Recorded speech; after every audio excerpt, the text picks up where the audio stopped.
Projector নিয়েও আবার এই দেশে মারামারি আছে না? মারামারি করবেন না, মারামারি ভালো না।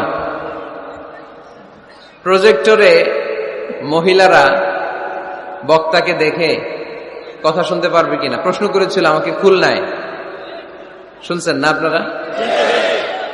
এটা নিয়ে প্রাচ্য পাশ্চাত্য, মিন মাশারিকিল আরদি ইলা মাগারিবিহা, ইস্ট ওয়েস্ট কোনো ইখতিলাফ নাই যে দেখা যাবে।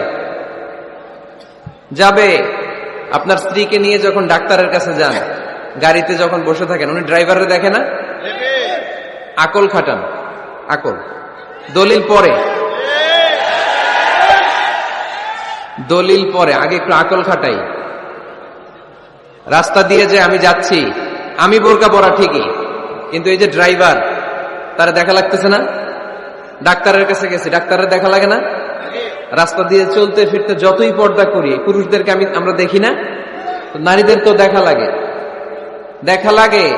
এটা নাজায়েজ নয়, এটা বুঝতে হবে, জানতে হবে। জানার কোনো শেষ নাই, জাননেওয়ালার উপরও জাননেওয়ালা আছে।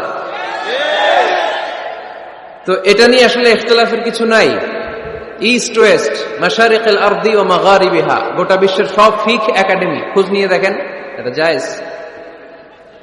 আল্লাহ রাসূল সাল্লাল্লাহু আলাইহি ওয়াসাল্লাম আম্মা জান আয়েশা রাদিয়াল্লাহু তাআলা আনহাকে ঈদের দিন হাবাশি সাহাবীদের খেলা দেখিয়েছেন। খেলা, হাবাশি সাহাবারা মসজিদে নববীর পাশে, সহিহ বুখারীর বর্ণনা, তীর ধনুক দিয়ে খেলাধুলা করত।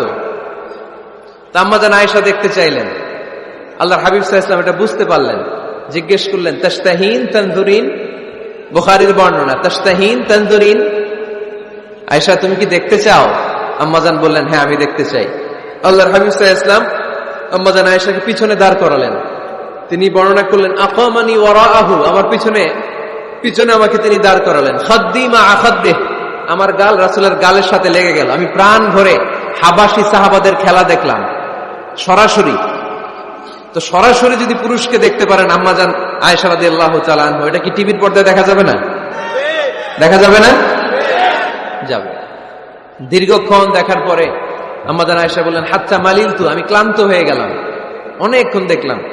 আল্লাহ রাসূল সাল্লাল্লাহু আলাইহি ওয়াসাল্লাম বললেন আয়েশা পরিপূর্ণ হয়েছে, তুমি কি তৃপ্তি সহকারে খেলা উপভোগ করেছো, ইথিওপিয়ান সাহাবীদের খেলা? আম্মাজান বললেন হ্যাঁ, আমি প্রাণ ভরে দেখেছি। আল্লাহর হাবিব সাল্লাল্লাহু আলাইহি ওয়াসাল্লাম বললেন ঠিক আছে আয়েশা, এখন তুমি চলে যাও। সুবহানাল্লাহ পড়েন। সহিহ বুখারীতে আছে, যুদ্ধে যুদ্ধে নারীরা অংশগ্রহণ করতেন। স্ট্রেচারে করে অসুস্থ সাহাবাদেরকে টেনে এনে ওনারা সেবা করতেন। সেবা করার সময় চোখে গামছা বেঁধে রাখতেন, তাই না? ওনারা যখন অসুস্থ আহত সাহাবাদের চিকিৎসা করতেন, চোখে গামছা বেঁধে রাখতেন না? দেখতেন, দেখা যায়, প্রয়োজনে দেখা যায়। এই মাসালা ক্লিয়ার, গোটা বিশ্বের সব আমার একমত। এরপর খুলনায় আরেকটা প্রশ্ন করেছিল নারীদের পর্দা নিয়ে, আপনারা ইতিমধ্যে দেখেছেন বোধহয় না? তো এটা নিয়েও দেখলাম অনেক বাড়াবাড়ি। বাড়াবাড়ি কখনো কল্যাণ বয়ে নিয়ে আসে না। নারীরা কতটুকু পর্দা করবে, কতটুকু পর্দার হুকুম কি, সেখানে আমি বলেছি পর্দা করা ফরজ। এই পর্দা আপনার অধিকার, এটা আপনার আভিজাত্যের প্রতীক, আপনার রুচির প্রতীক। এটা বলে কতটুকু পর্দা, সেক্ষেত্রে আমি দুইটা মত উল্লেখ করেছিলাম, দুইটা মত উল্লেখ করেছি। মত নাম্বার 1, সারা শরীর ঢেকে রাখবে, ফেসটা খোলা রাখবে, হাত খোলা রাখবে, এটা একটা মত। আরেকটা মত সব ঢেকে রাখতে হবে, শুধু চোখ খোলা, তাই না? দুইটা মত উল্লেখ করে আমি বলেছিলাম যে এটা হচ্ছে রুখসাত আর এটা হচ্ছে আজিমাত। আমি এও বলেছি যে এর চেয়ে শ্রেষ্ঠ পর্দার হতে পারে না, শুধু চোখ খোলা, সব ঢেকে রাখতে হবে, এটা শ্রেষ্ঠ পর্দা, এর চেয়ে ভালো পর্দার হতে পারে না। আমি নিজেও সাজেস্ট করি এটা, যে শুধু চোখ খোলা থাকবে। আবার ওই প্রশ্নের উত্তরে এও বলেছি চেহারা হচ্ছে সৌন্দর্যের রাজধানী, চেহারাই যদি দেখা হয়ে যায় তো সব দেখা হয়ে যায়, এজন্য এটা আমি সাজেস্ট করেছি। তারপরে এরা আমার ধাক্কাইতে ধাক্কাইতে ওই মতের দিকে নিতে চায়, আসলে নাই? তো এই যে 3 বার যে আমি এই কথা বললাম, এগুলো শুনবার সময় কি কানে তুলা দিয়ে রাখছিলেন? হ্যাঁ, তখন কি শোনেন না? এগুলো মত দুইটা বললাম কেন আমি? হুজুর দুইটা কেন বলবেন? অন্য মতের প্রতি আপনার এত শ্রদ্ধা কেন? আমগো তো নাই। এই হয়েছে সমস্যা। ক্লিয়ার কাট কথা। পর্দার ক্ষেত্রে দুইটা মতের উল্লেখ করেছি প্রিয় ভাইয়েরা। বলেছি এক মত বলেছে ফেস খোলা, হাত খোলা, আরেক মত বলেছে শুধু চোখ খোলা। এবং আমি বলেছি এইটা শ্রেষ্ঠ পর্দা, এর চেয়ে ভালো পর্দা হয় না। বলছি না আমি? আবার বলছি যে আমি সাজেস্ট করি এটাই সবচেয়ে ভালো, এটা করবেন। এবং শেষে বলেছি চেহারা হচ্ছে সৌন্দর্যের রাজধানী। চেহারাই যদি দেখা হয়ে যায় তো সব দেখা হয়ে যায়। এগুলো কি প্রমাণ করে আমি এই মতের পক্ষে না এই মতের পক্ষে? বায়ে না ডানে? ডানে। তো আমি এই মত অবলম্বন করি, মানে আপনাদের যেই মত আমারও এই মত। আমার ধাক্কা মারতেছেন কেন? ধাক্কাইতেছেন কেন আমাকে? ধাক্কাই আমার ওই মতে নিতে চায়, ঠিক না। বাড়াবাড়ি কখনো কল্যাণ বয়ে নিয়ে আসে না। আওয়াজ করবেন না, মনোযোগ দিয়ে শুনেন। এই যে মত, এটা আমার মত না, এটা অনেক স্কলারদের মত। নারীরা শুধু ফেস খোলা রাখবে আর হাতের কবজি পর্যন্ত খোলা রাখবে, এটা আমার মত না। আমি অন্যদের মতকে শুধু ন্যারেট করেছি, বর্ণনা করেছি মাত্র। মেজরিটি স্কলাররা, জুমহুরুল ফুকাহা, আই রিপিট, আমি আবার বলছি, মেজরিটি স্কলাররা বলেছেন ফেস এবং হাত খোলা রাখা যাবে। যদিও আমার মত এটা না, আমার মত হচ্ছে যে শুধু চোখ খোলা রাখবেন। মেজরিটি স্কলাররা, রাইসুল মুফাসসিরিন আব্দুল্লাহ ইবনে আব্বাস রাদিয়াল্লাহু তাআলা আনহুমা, যার ব্যাপারে আল্লাহ হাবিব সাল্লাল্লাহু আলাইহি ওয়াসাল্লাম দোয়া করেছেন, আল্লাহুম্মা ফাক্কিহহু ফিদ্দীন ওয়া আল্লিমহু তা'বীল, আল্লাহ তাকে আপনি দ্বীনের জ্ঞান শিক্ষা দেন, কোরআনের তাফসীর শিক্ষা দেন। উনার মতও ছিল কোরআনের এই তাফসীরে, আয়াতের তাফসীরে, যে ইল্লা মা যাহারা মিনহা, নারীদের যতটুকু প্রকাশ হয়ে যায় সেক্ষেত্রে আল্লাহ ক্ষমা করবেন। এই যাহারা মিনহার তাফসীর উনি করেছেন আব্দুল্লাহ ইবনে আব্বাস, যে ফেস, আল ওয়াজহু ওয়াল কাফফান, চেহারা এবং হাত খোলা রাখা যাবে। আমার তাফসীর না, আব্দুল্লাহ ইবনে আব্বাসের তাফসীর, আনাস রাদিয়াল্লাহু তাআলা আনহুর তাফসীর। ইমাম আল কুরতুবীর তাফসীরে উনি এই মত এনেছেন, ইমাম ইবনে কাসীর এই মত এনেছেন। সবচেয়ে মজার ব্যাপার হচ্ছে ইমাম আবু হানিফারও এই মত। সুবহানাল্লাহ পড়বেন না? ইমাম আবু হানিফা আলাইহি রাহমা, উনারও এই মত যে নারীদের চেহারা এবং হাত এটা আওরাত নয়, এটা আওরাত নয়। আপনি আল আজহার ইউনিভার্সিটির ফিক একাডেমির খোঁজ খবর নেন, কিবারু লাজনাতু কিবারিল উলামা, ওনাদের ফতোয়া বোর্ডের রায় হচ্ছে নারীদের এই ফেস আর হাত নারীরা খোলা রাখতে পারবে। মিশরের যে ন্যাশনাল ফতোয়া বোর্ড, তাদেরও একই ফতোয়া। তো ওনাদেরকে গোমরা বলেন না কেন? গোমরার ফতোয়া শুধু মিজানুর রহমান আজহারের জন্য? ওনাদেরকে গোমরা বলেন না কেন? ইমাম আল আযম, আমাদের মাযহাবের ইমাম, ইমাম আবু হানিফাকে গোমরা বলেন না কেন? ফতোয়াকে শুধু আমার জন্যে? ইমাম আবু হানিফা কেন এই মত নিয়েছেন? ওনারও দলিল আছে, আমি জাস্ট মতের উল্লেখ করেছি। এটা জায়েজ কেন? কারণ একদল স্কলার এটাকে জায়েজ বলেছেন, তাদেরও দলিল আছে, এই জন্য জায়েজ। বাট আমার মত তো এটা, আমার মত তো এটা। ভিন্ন মতকে শ্রদ্ধা করতে শিখুন। ইমাম আল আযম কিসের ভিত্তিতে বলেছেন যে ফেস খোলা রাখা যাবে? আমি সতরের ওয়াজ করতেছি না, সতর না, আওরাত নিয়ে কথা বলতেছি। ইমাম আল আযম বলেছেন নারীদের চেহারা আর হাতের কবজি পর্যন্ত এটা আওরাত নয়। উনি দলিল নিয়েছেন সুনানে আবু দাউদের হাদিস। হঠাৎ একবার আল্লাহ রাসূল সাল্লাল্লাহু আলাইহি ওয়াসাল্লামের ঘরে, আম্মা জান আয়েশার ঘরে আসমা বিনতে আবি বকর রাদিয়াল্লাহু তাআলা আনহা চলে আসেন। আল্লাহ রাসূল সাল্লাল্লাহু আলাইহি ওয়াসাল্লামের শ্যালিকা, পাতলা কাপড় পরে, যে কাপড়ে হাত দেখা যায়, শরীর দেখা যায়। আল্লাহ রাসূল সাল্লাল্লাহু আলাইহি ওয়াসাল্লাম চেহারাটা ঘুরিয়ে নিলেন, রেগে গেলেন এবং বললেন, আসমা তুমি এখন বড় হয়েছো, তুমি এখন বড় হয়েছো, ছোট্টটি নেই। নারীরা যখন সাবালিকা হয় তখন এতটুকু আর এতটুকু ছাড়া পুরো দেহকে ঢেকে রাখতে হয়। সুবহানাল্লাহ পড়বেন না? ইমাম আল আযম আবু হানিফা এই হাদিস থেকে দলিল নিয়েছেন। আরো দলিল আছে, সহিহ মুসলিম হাদিসের বর্ণনাকারী জাবির ইবনে আব্দুল্লাহ রাদিয়াল্লাহু তাআলা আনহু, ঈদের দিনে আল্লাহ রাসূল সাল্লাল্লাহু আলাইহি ওয়াসাল্লাম ঈদের সালাত পড়লেন আযান ইকামত ছাড়া। সালাত পড়ানোর পরে তিনি তাকওয়ার ওয়াজ করলেন, সাহাবীদেরকে নিয়ে তিনি চলে যাচ্ছেন। হঠাৎ নারীদেরকে দেখে নারীরা বললেন, আমাদেরকে ওয়াজ করেন। আল্লাহর হাবিব সাল্লাল্লাহু আলাইহি ওয়াসাল্লাম নারীদের সামনে ওয়াজ শুরু করে দিলেন। হাদিসের বর্ণনাকারী জাবির ইবনে আব্দুল্লাহ, উনি বললেন, নারীদেরকে নিয়ে যখন আল্লাহ রাসূল সাল্লাল্লাহু আলাইহি ওয়াসাল্লাম ওয়াজ করতেছিলেন, আল্লাহ রাসূল যে ওয়াজটা সবচেয়ে গুরুত্ব দিলেন, আল্লাহর হাবিব সাল্লাল্লাহু আলাইহি ওয়াসাল্লাম বললেন, তাসাদ্দাকনা, নারীরা তোমরা সদকা করো, দান খয়রাত করো, কারণ আমি দেখেছি তোমরাই বেশিরভাগ হবে জাহান্নামের লাকড়ি, তোমরাই বেশিরভাগ জাহান্নামের লাকড়ি হবে। এই কথা শুনে ফাকামাত ইমরাআতুন মিন ওয়াসাতিহিন, এক নারী দাঁড়ালো, নারীদের মাঝখান থেকে এক নারী দাঁড়িয়ে হাত তুলল। জাবির ইবনে আব্দুল্লাহ বলেন, নারীটি যখন দাঁড়ালো আমি দেখলাম সুফাআউল খাদ্দাইন, এই নারীর গালের মধ্যে ফুটফুট কালো দাগ। গালের মধ্যে কি? কালো দাগ। তো ওনার চেহারা যদি খোলা না থাকতো গালের কালো দাগ দেখা যেত? কথা বলেন না কেন? এই দলিলগুলোর আলোকে ইমাম আল আযম আবু হানিফা রাহিমাহুল্লাহ উনি মত প্রকাশ করেছেন জরুরি প্রয়োজনে এই ফেস খোলা রাখা যাবে। সহিহ বুখারীর আরেকটা হাদিস শুনেন, বর্ণনাকারী আব্দুল্লাহ ইবনে আব্বাস রাদিয়াল্লাহু তাআলা আনহু। হজের দিন আল্লাহ রাসূল সাল্লাল্লাহু আলাইহি সাল্লাম উটের উপরে বসা, পেছনে চাচাতো ভাই ফদল ইবনে আব্বাস। ইয়ামুন নাহারে এক নারী আসলেন, সুন্দরী নারী, রূপবতী, অসাধারণ সুন্দরী নারী। এসে বললেন, ইয়া রাসূলুল্লাহ, আমার একটা প্রশ্ন আছে। এই নারী এতই সুন্দরী ছিল, ফদল ইবনে আব্বাস বারবার নারীর দিকে তাকাতে লাগলেন। আল্লাহর হাবিব সাল্লাল্লাহু আলাইহি ওয়াসাল্লাম, ফদল চেহারাটা ঘুরাও, এরকম বলে ফদলের চেহারা ঘুরাই দিলেন। ফদল আবার তাকালেন। আল্লাহর হাবিব সাল্লাল্লাহু আলাইহি ওয়াসাল্লাম বললেন, ফদল চেহারাটা ঘুরাও। উনি আবার তাকালেন। আল্লাহর হাবিব সাল্লাল্লাহু আলাইহি ওয়াসাল্লাম বললেন, এই ফদল চেহারাটা ঘুরাও। দেখেন, নারীকে একবার বলতেছেন, এই মেয়ে তুমি সুন্দরী নারী, দেখো না ছেলেরা তোমার দিকে তাকায় আছে, চেহারাটা ঢাকো। বলছেন একবারও? কথা বলেন না কেন? বলেন নাই, বরং ফদল ইবনে আব্বাসকে চেহারা ঘুরাতে বলেছেন। তার মানে সব দায় দায়িত্ব নারীদের উপর বর্তায় না, পুরুষদেরকে নিজের দায়িত্ব নিতে শিখতে বলেছেন বিশ্বনবী সাল্লাল্লাহু আলাইহি ওয়াসাল্লাম। আমাদেরও দায়িত্ব আছে না নাই? তো এই হাদিসগুলোর আলোকে ইমাম আল আযম উনি মত পোষণ করেছেন যে ফেস খোলা রাখা যাবে। আমার মত না, তার মানে এটাও একটা মত আছে, উনাদেরও দলিল আছে। আমার মত হচ্ছে যে শুধু চোখ খোলা রাখতে হবে, বাকি সব ঢেকে রাখতে হবে। তারপরেও ওনারা আমাকে এই মতের দিকে নিতে চাচ্ছে। আমি তো আসলে দুইটা মত শুধু প্রকাশ করেছি। এই পরিবর্তিত বিশ্ব ব্যবস্থায় নারীদেরকে অনেক জায়গায় যেতে হয়, চিকিৎসার জন্য বেরোতে হয়, শিক্ষকতা করতে হয়। আপনি শুধু আপনার মাদ্রাসার গণ্ডির ভেতরটারই গোটা দুনিয়া ভাববেন না।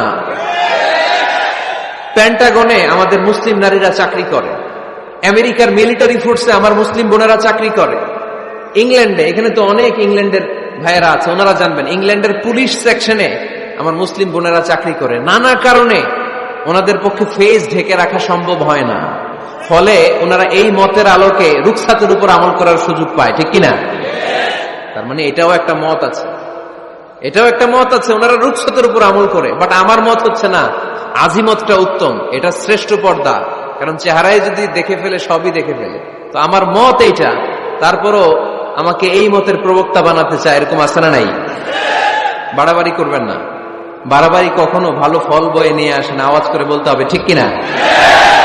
আল্লাহ আমাদের সবাইকে মধ্যম পন্থা অবলম্বনের তৌফিক দান করো। কারো ব্যাপারে সমালোচনা করলেও যেন আমরা ইনসাফের সাথে সমালোচনা করতে পারি। আল্লাহ তুমি তৌফিক দাও, আমাদেরকে সব সময় হকের পক্ষে থাকার তৌফিক দান করো।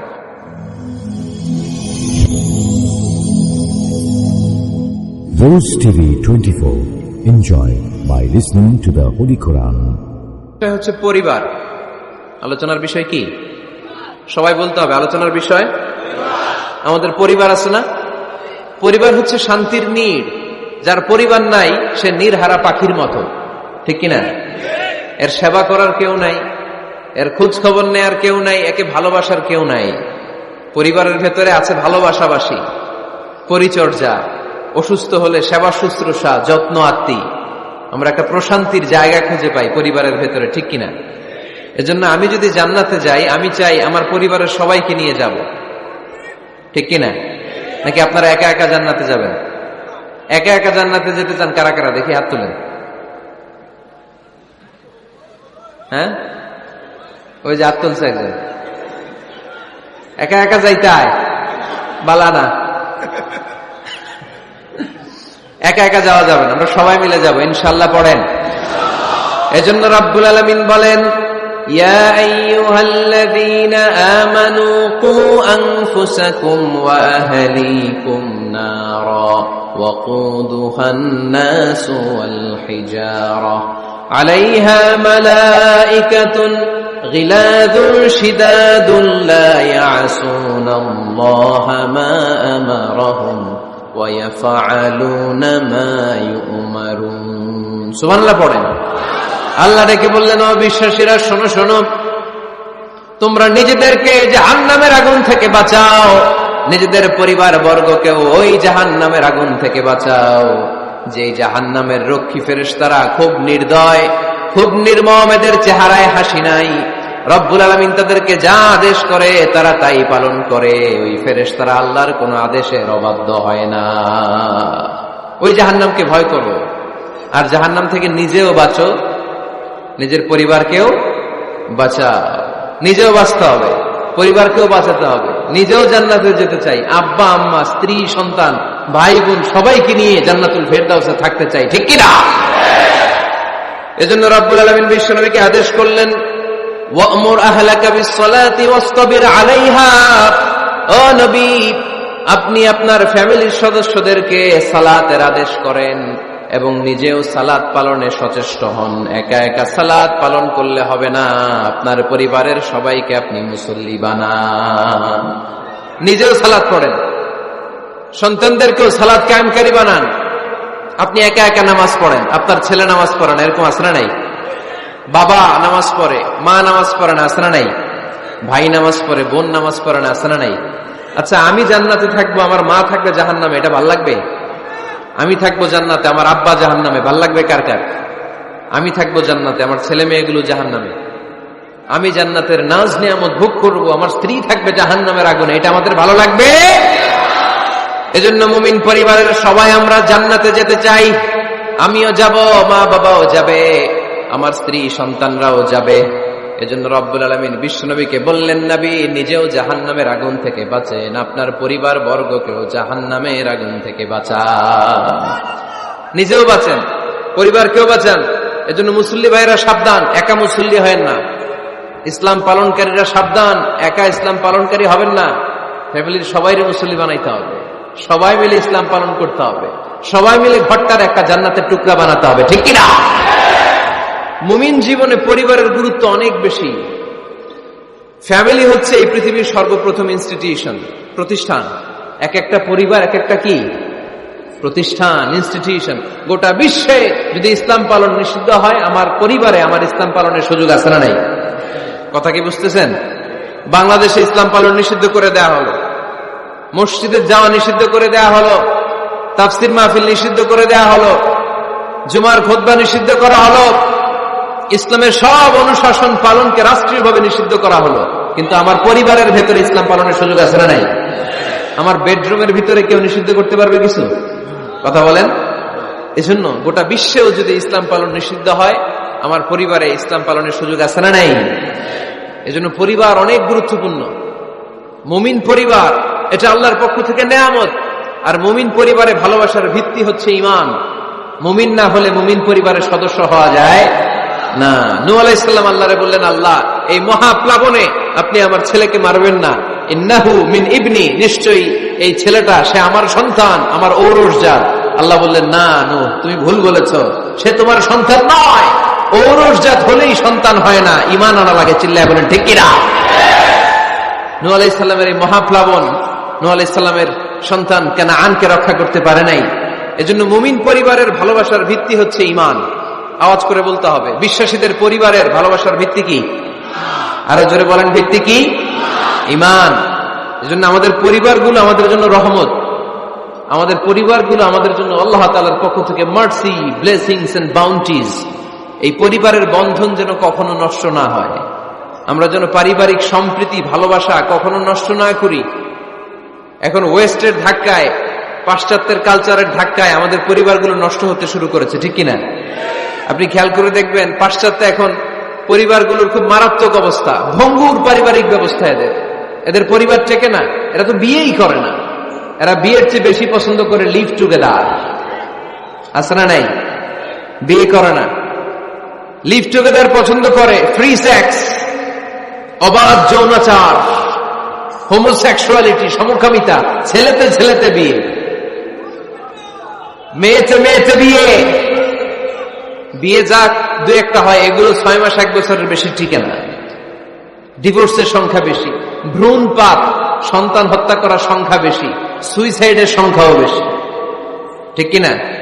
রাইফেল একটা নিয়ে বের হয়ে রাস্তায় 4-5 জনকে শুট করে, পরে নিজের মাথায় নিজে গুলি করে নিজেও মরে যায়। কেন যে এগুলা করছে সে নিজেও জানে না। এরকম বিকৃত মস্তিষ্কের লোক পাশ্চাত্যে আছে না নাই? কারণ এদের পরিবার নাই, কারো বাবা আছে মা নাই, কারো মা আছে বাবা নাই। এজন্য পরিবারগুলো আল্লাহ তাআলার পক্ষ থেকে আমাদের জন্য নেয়ামত, অনেক বড় রহমত, অনেক বড় বরকত। এজন্য ইসলাম পরিবার গঠন করতে বলেছে, ইসলাম পরিবারকে সংরক্ষণ করতে বলেছে, ইসলাম এই ফ্যামিলি ইনস্টিটিউশনকে আরো শক্তিশালী করতে বলেছে। চিল্লায় বলেন ঠিক কিনা? এই কোরআনে পরিবার নিয়ে অনেক কথা, ফ্যামিলি ম্যাটার্স নিয়ে কোরআনে একটা সূরা আল্লাহ নাযিল করেছেন, সূরাতুত তালাক, অ্যাড্রেসিং দ্য ফ্যামিলি অ্যাফেয়ার্স। শুধু ফ্যামিলি রিলেটেড কথাই সূরাতুত তালাকে। আবার একটা পরিবার আল্লাহ তাআলার কাছে এতটাই প্রিয় ছিল, ওই পরিবারের নামে আল্লাহ কোরআনে একটা সূরাই দিয়ে দিয়েছেন, সূরাতু আলে ইমরান। ইমরানের পরিবারের নামে সূরা। সুবহানাল্লাহ পড়বেন না? এজন্য আমাদের পরিবারগুলো অনেক গুরুত্বপূর্ণ। আমরা বুঝি না, আমরা পরিবারের সম্প্রীতি ভালোবাসাকে অটুট রাখার ব্যাপারে সচেতন থাকি না, কিন্তু ইসলাম এই পরিবার সংরক্ষণে অনেক গুরুত্ব দিয়েছে। আমাদের পরিবারগুলো সুখী হোক, সমৃদ্ধ হোক, শান্তিময় হোক, আমরা চাই কি চাই না? আওয়াজ করে বলেন না, চাই কি চাই না? এজন্য আজকের আলোচনার বিষয় হচ্ছে পরিবার। সুখী পরিবারের ফর্মুলা আজকে আপনাদেরকে শোনাবো, কি করে পরিবারকে সুখে রাখতে হয়, শান্তিতে রাখতে হয়। কোরআনের আলোকে শুনতে চান? শুনতে চান সবাই? কষ্ট হচ্ছে না তো? নাকি স্লোগান দিতে চান? স্লোগান চান কারা কারা দেখি? স্লোগান দাও তো একজন আওয়াজ করে।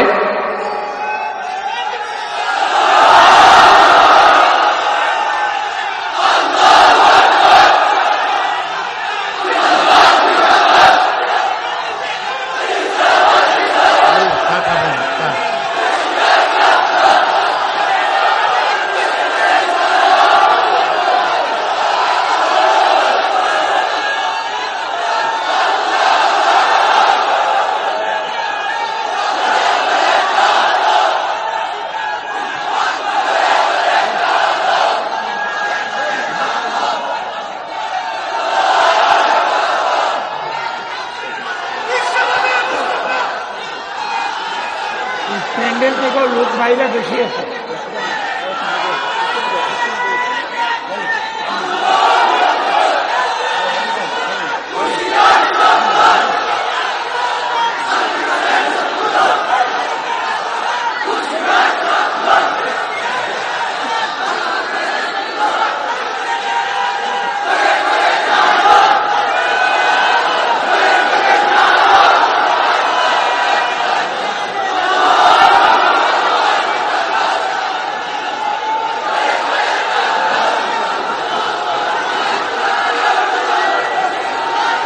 মাশাআল্লাহ।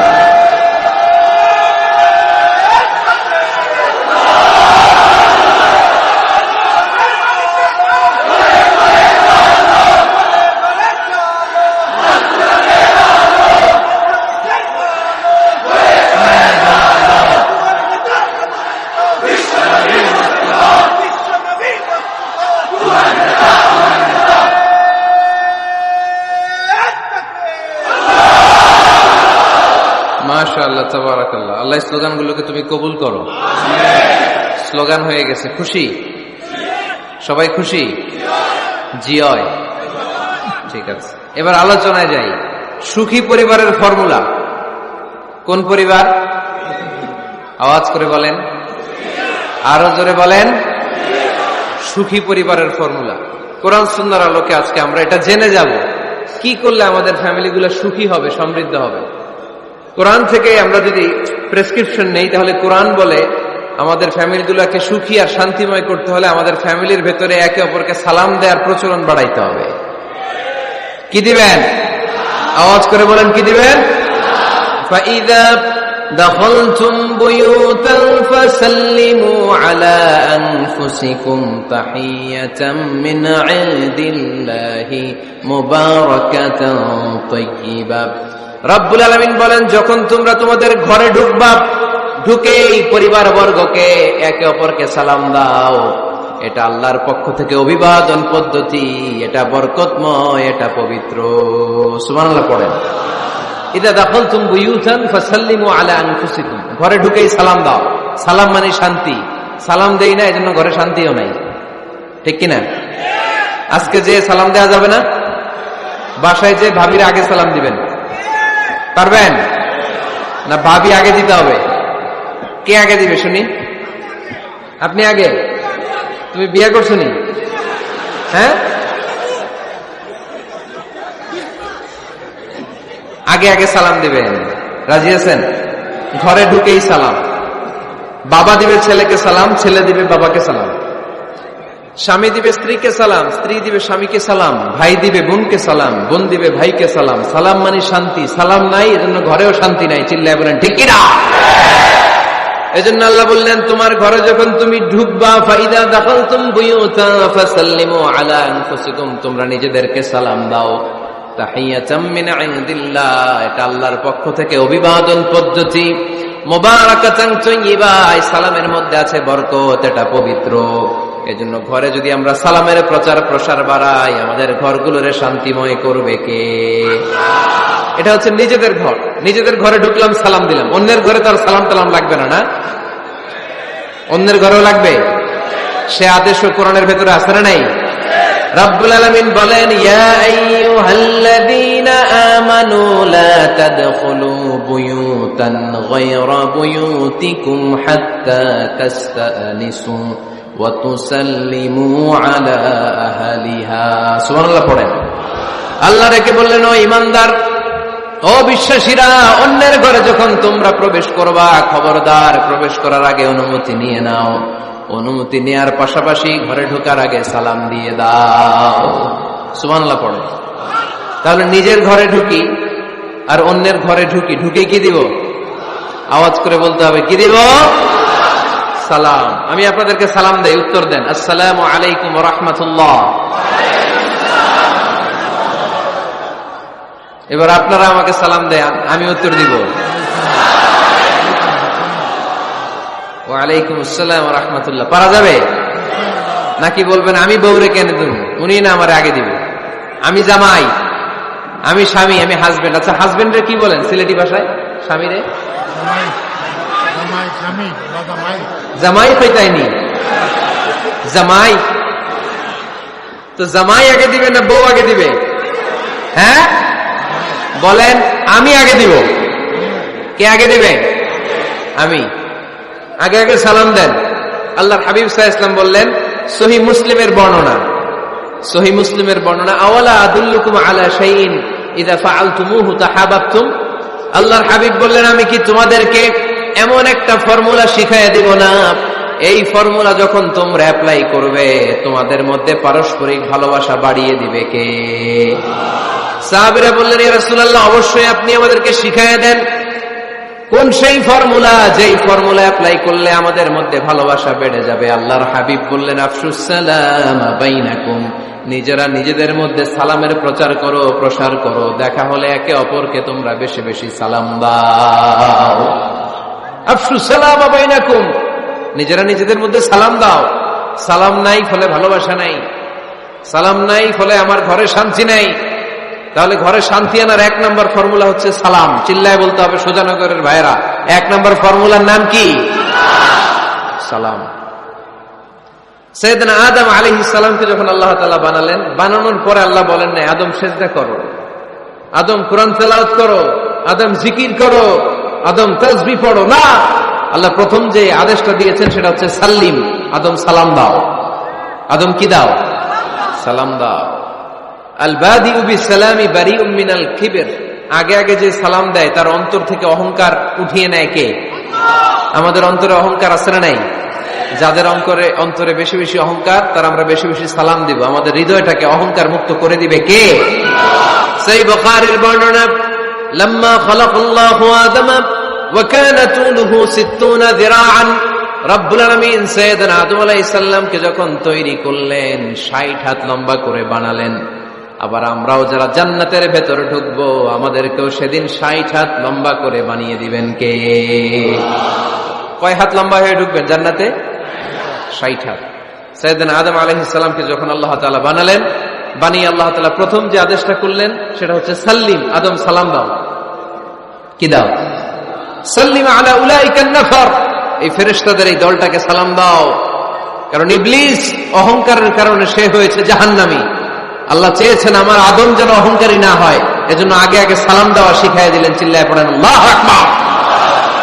আগে যে সালাম দেয় তার হৃদয় থেকে অহংকারকে আল্লাহ মুক্ত করে দেয়, এজন্য আগে সালাম দিবেন। মুরব্বীরা বসে থাকবেন না যে বাচ্চাটা আমার আগে দিবে। অনেক মুরব্বীরা এরকম করে, যে আমি দেবো কেন, আমি তো মুরব্বী, ছোটরা আমারে দিবে, এরকম আছে না নাই? না, আপনি দেন না।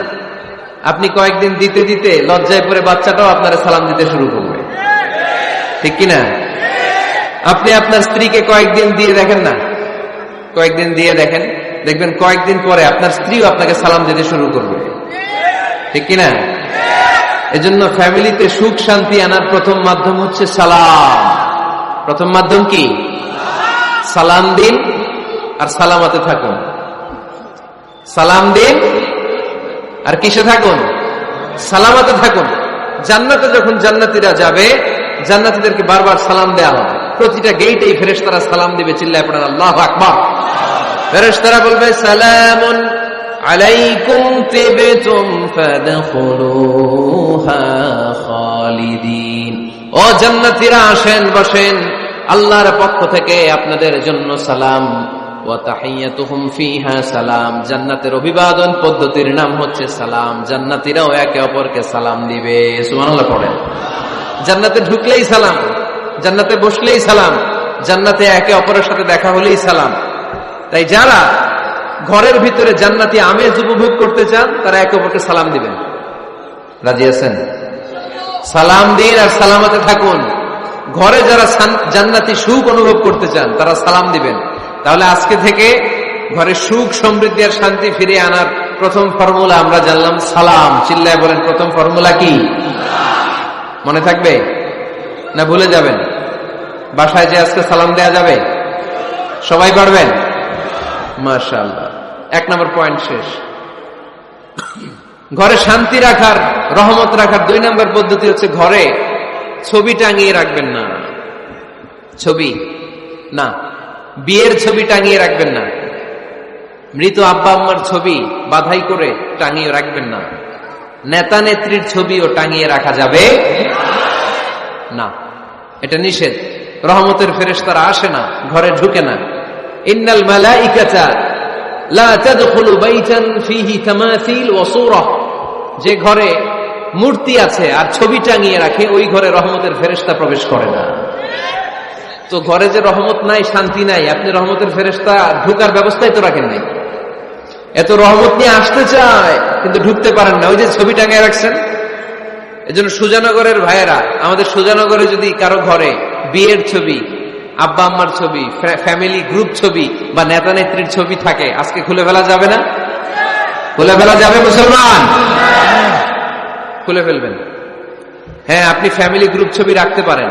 আব্বা আম্মা ভাই বোন সবাই মিলে একটা গ্রুপ ছবি তুললে স্মৃতির জন্য রাখা যায়। এটা অ্যালবাম বন্দি করে রাখবেন, মাঝে মাঝে দেখবেন। দেখলে মৃত্যুর কথা স্মরণ হয়। আয় রে, 10 বছর আগের ছবিটা দেখলে কি কুচকুচে কালো দাড়ি ছিল আমার, এখন সাদা হয়ে গেছে, ঠিক কিনা? তখন বুঝবেন যে মৃত্যুর দিকে আমি এগিয়ে যাচ্ছি। এই দুনিয়াটা ক্ষণিকের, একটা ধোঁকা, একটা মরিচিকা, একটা লোভ আর লালসার পেছনে আমরা ছুটে বেড়াচ্ছি। ধোঁকা। আসল জীবন কবরের জীবন। আওয়াজ করে বলতে হবে, ঠিক কিনা?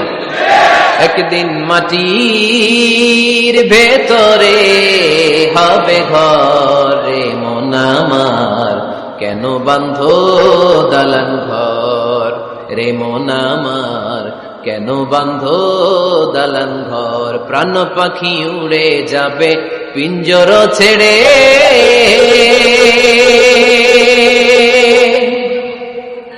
ধরা ধামে সবই রবে তুমি যাবে চলে। বন্ধু বান্ধব যত মাতা পিতা দ্বারা সুত, বন্ধু বান্ধব যত মাতা পিতা দ্বারা সুত, সবই হবে তোমার পরে মন আমার, কেন বাঁধো দালান ঘর। একদিন মাটির ভেতরে হবে ঘরে মন আমার, কেন বাঁধো দালান ঘর। ঠিক কিনা? পুরাতন ছবির অ্যালবামগুলো খুললে মৃত্যুর কথা স্মরণ হয়। আহা, দাদা পাশে বসা ছিল, আজকে দাদা নাই। নানারা নিয়ে একটা ছবি তুলে অ্যালবামে রাখছিলাম, আজকে নানা নাই। বাবার সাথে ছবি ছিল, আজ বাবা নাই। মৃত্যুর কথা স্মরণ আছে না নাই? প্রয়োজনে আব্বা আম্মার সাথে বা নিজেদের ফ্যামিলি গ্রুপ পিকচার তুলতে পারবেন, এটা অ্যালবাম বন্দি করে রাখেন, কিন্তু টাঙিয়ে রাখা যাবে? রাখবেন আপনারা? আর রাখবেন না। অনেকে কুকুরের শো পিস কিনে, কুকুরের, বিড়ালের, কুমিরের শো পিস কিনে শো কেসে সাজিয়ে রাখে, আছে না নাই? সুজানগরে বোধহয় এগুলো নাই, তাই না? হ্যাঁ, সুজানগরে এগুলো আছে না? এগুলো আপনি রাখতে পারবেন না, এগুলো রাখবেন না। ইন্নাল মালাইকাতা লা তাদখুলু বাইতান ফিহি তামাসিল ওয়া সূরা, যেই ঘরে ছবি টাঙিয়ে রাখা হয়, মূর্তি সাজিয়ে রাখা হয়, আল্লাহর রহমতের ফেরেশতারা ওই ঘরে কশিন কালেও প্রবেশ করে না। তবে ছোট্ট মেয়েদেরকে পুতুল কিনে দেয়া যায়। কাদেরকে? কথা বলেন। ছোট্ট মেয়েদেরকে দেখবেন ওরা পুতুলকে বাচ্চার মতো আদর করে, এটার দুধ খাওয়ায়, এটার জন্য রান্না করে, গোসল করায়, আছে না নাই? আম্মা জান আয়েশা রাদিয়াল্লাহু তাআলা আনহা পুতুল নিয়ে খেলা করতেন।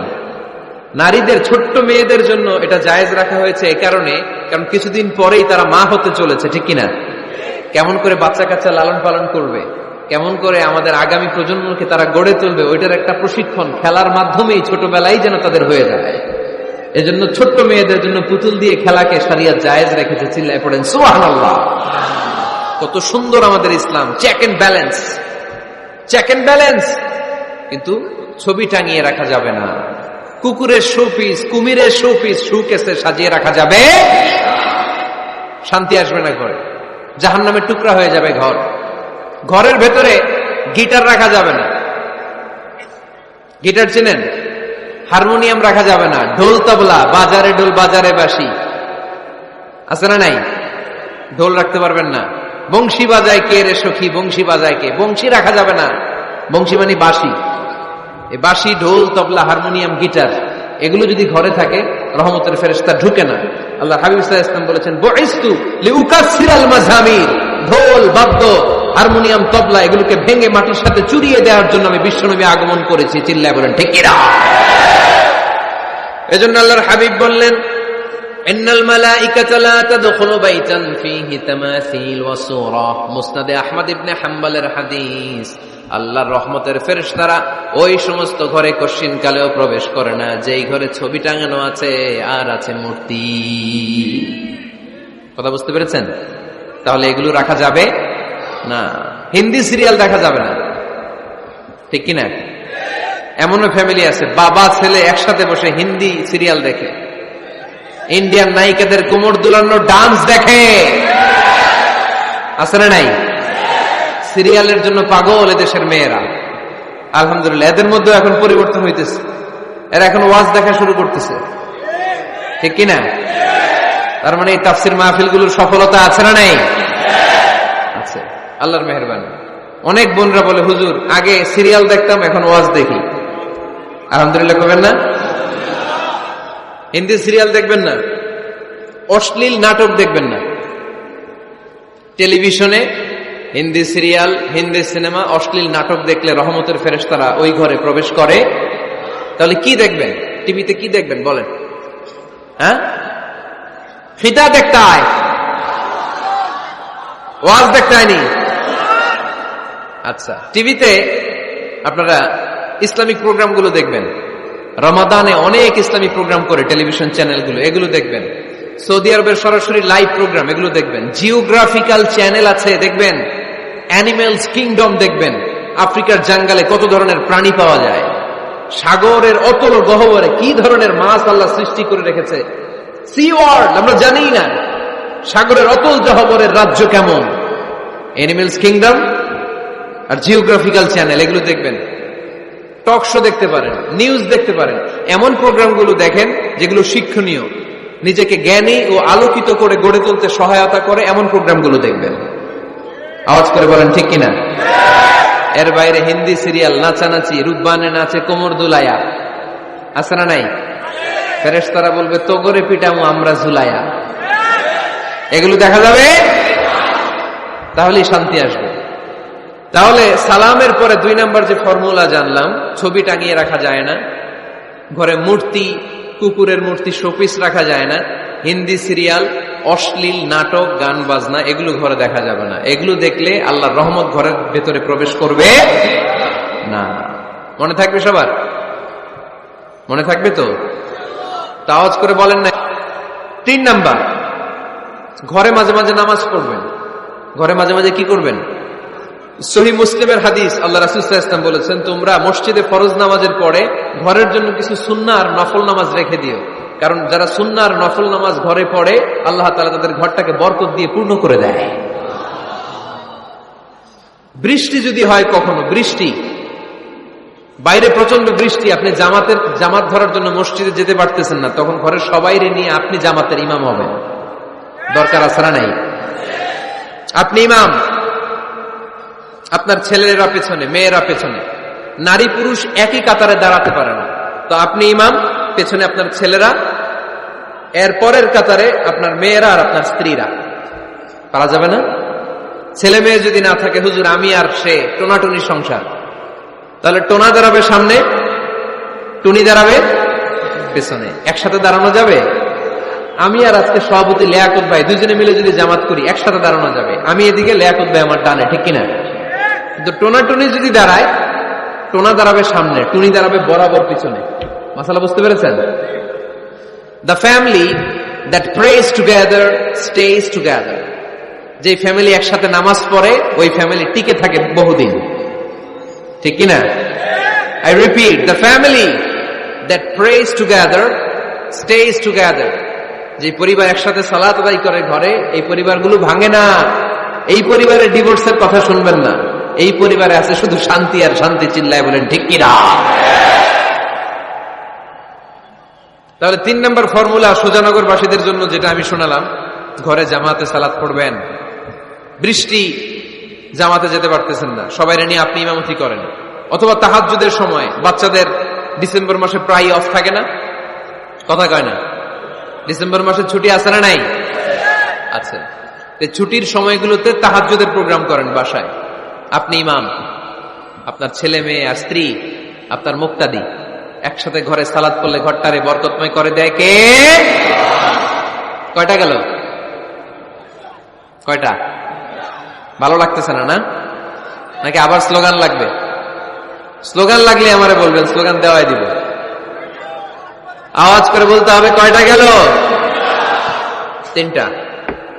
4 নাম্বার, ঘরে সুখ শান্তি সমৃদ্ধি ফিরিয়ে আনার 4 নাম্বার ফর্মুলা হচ্ছে একসাথে খাবার খান। কিভাবে খাবার খাবেন? একসাথে বসে খাবার খান।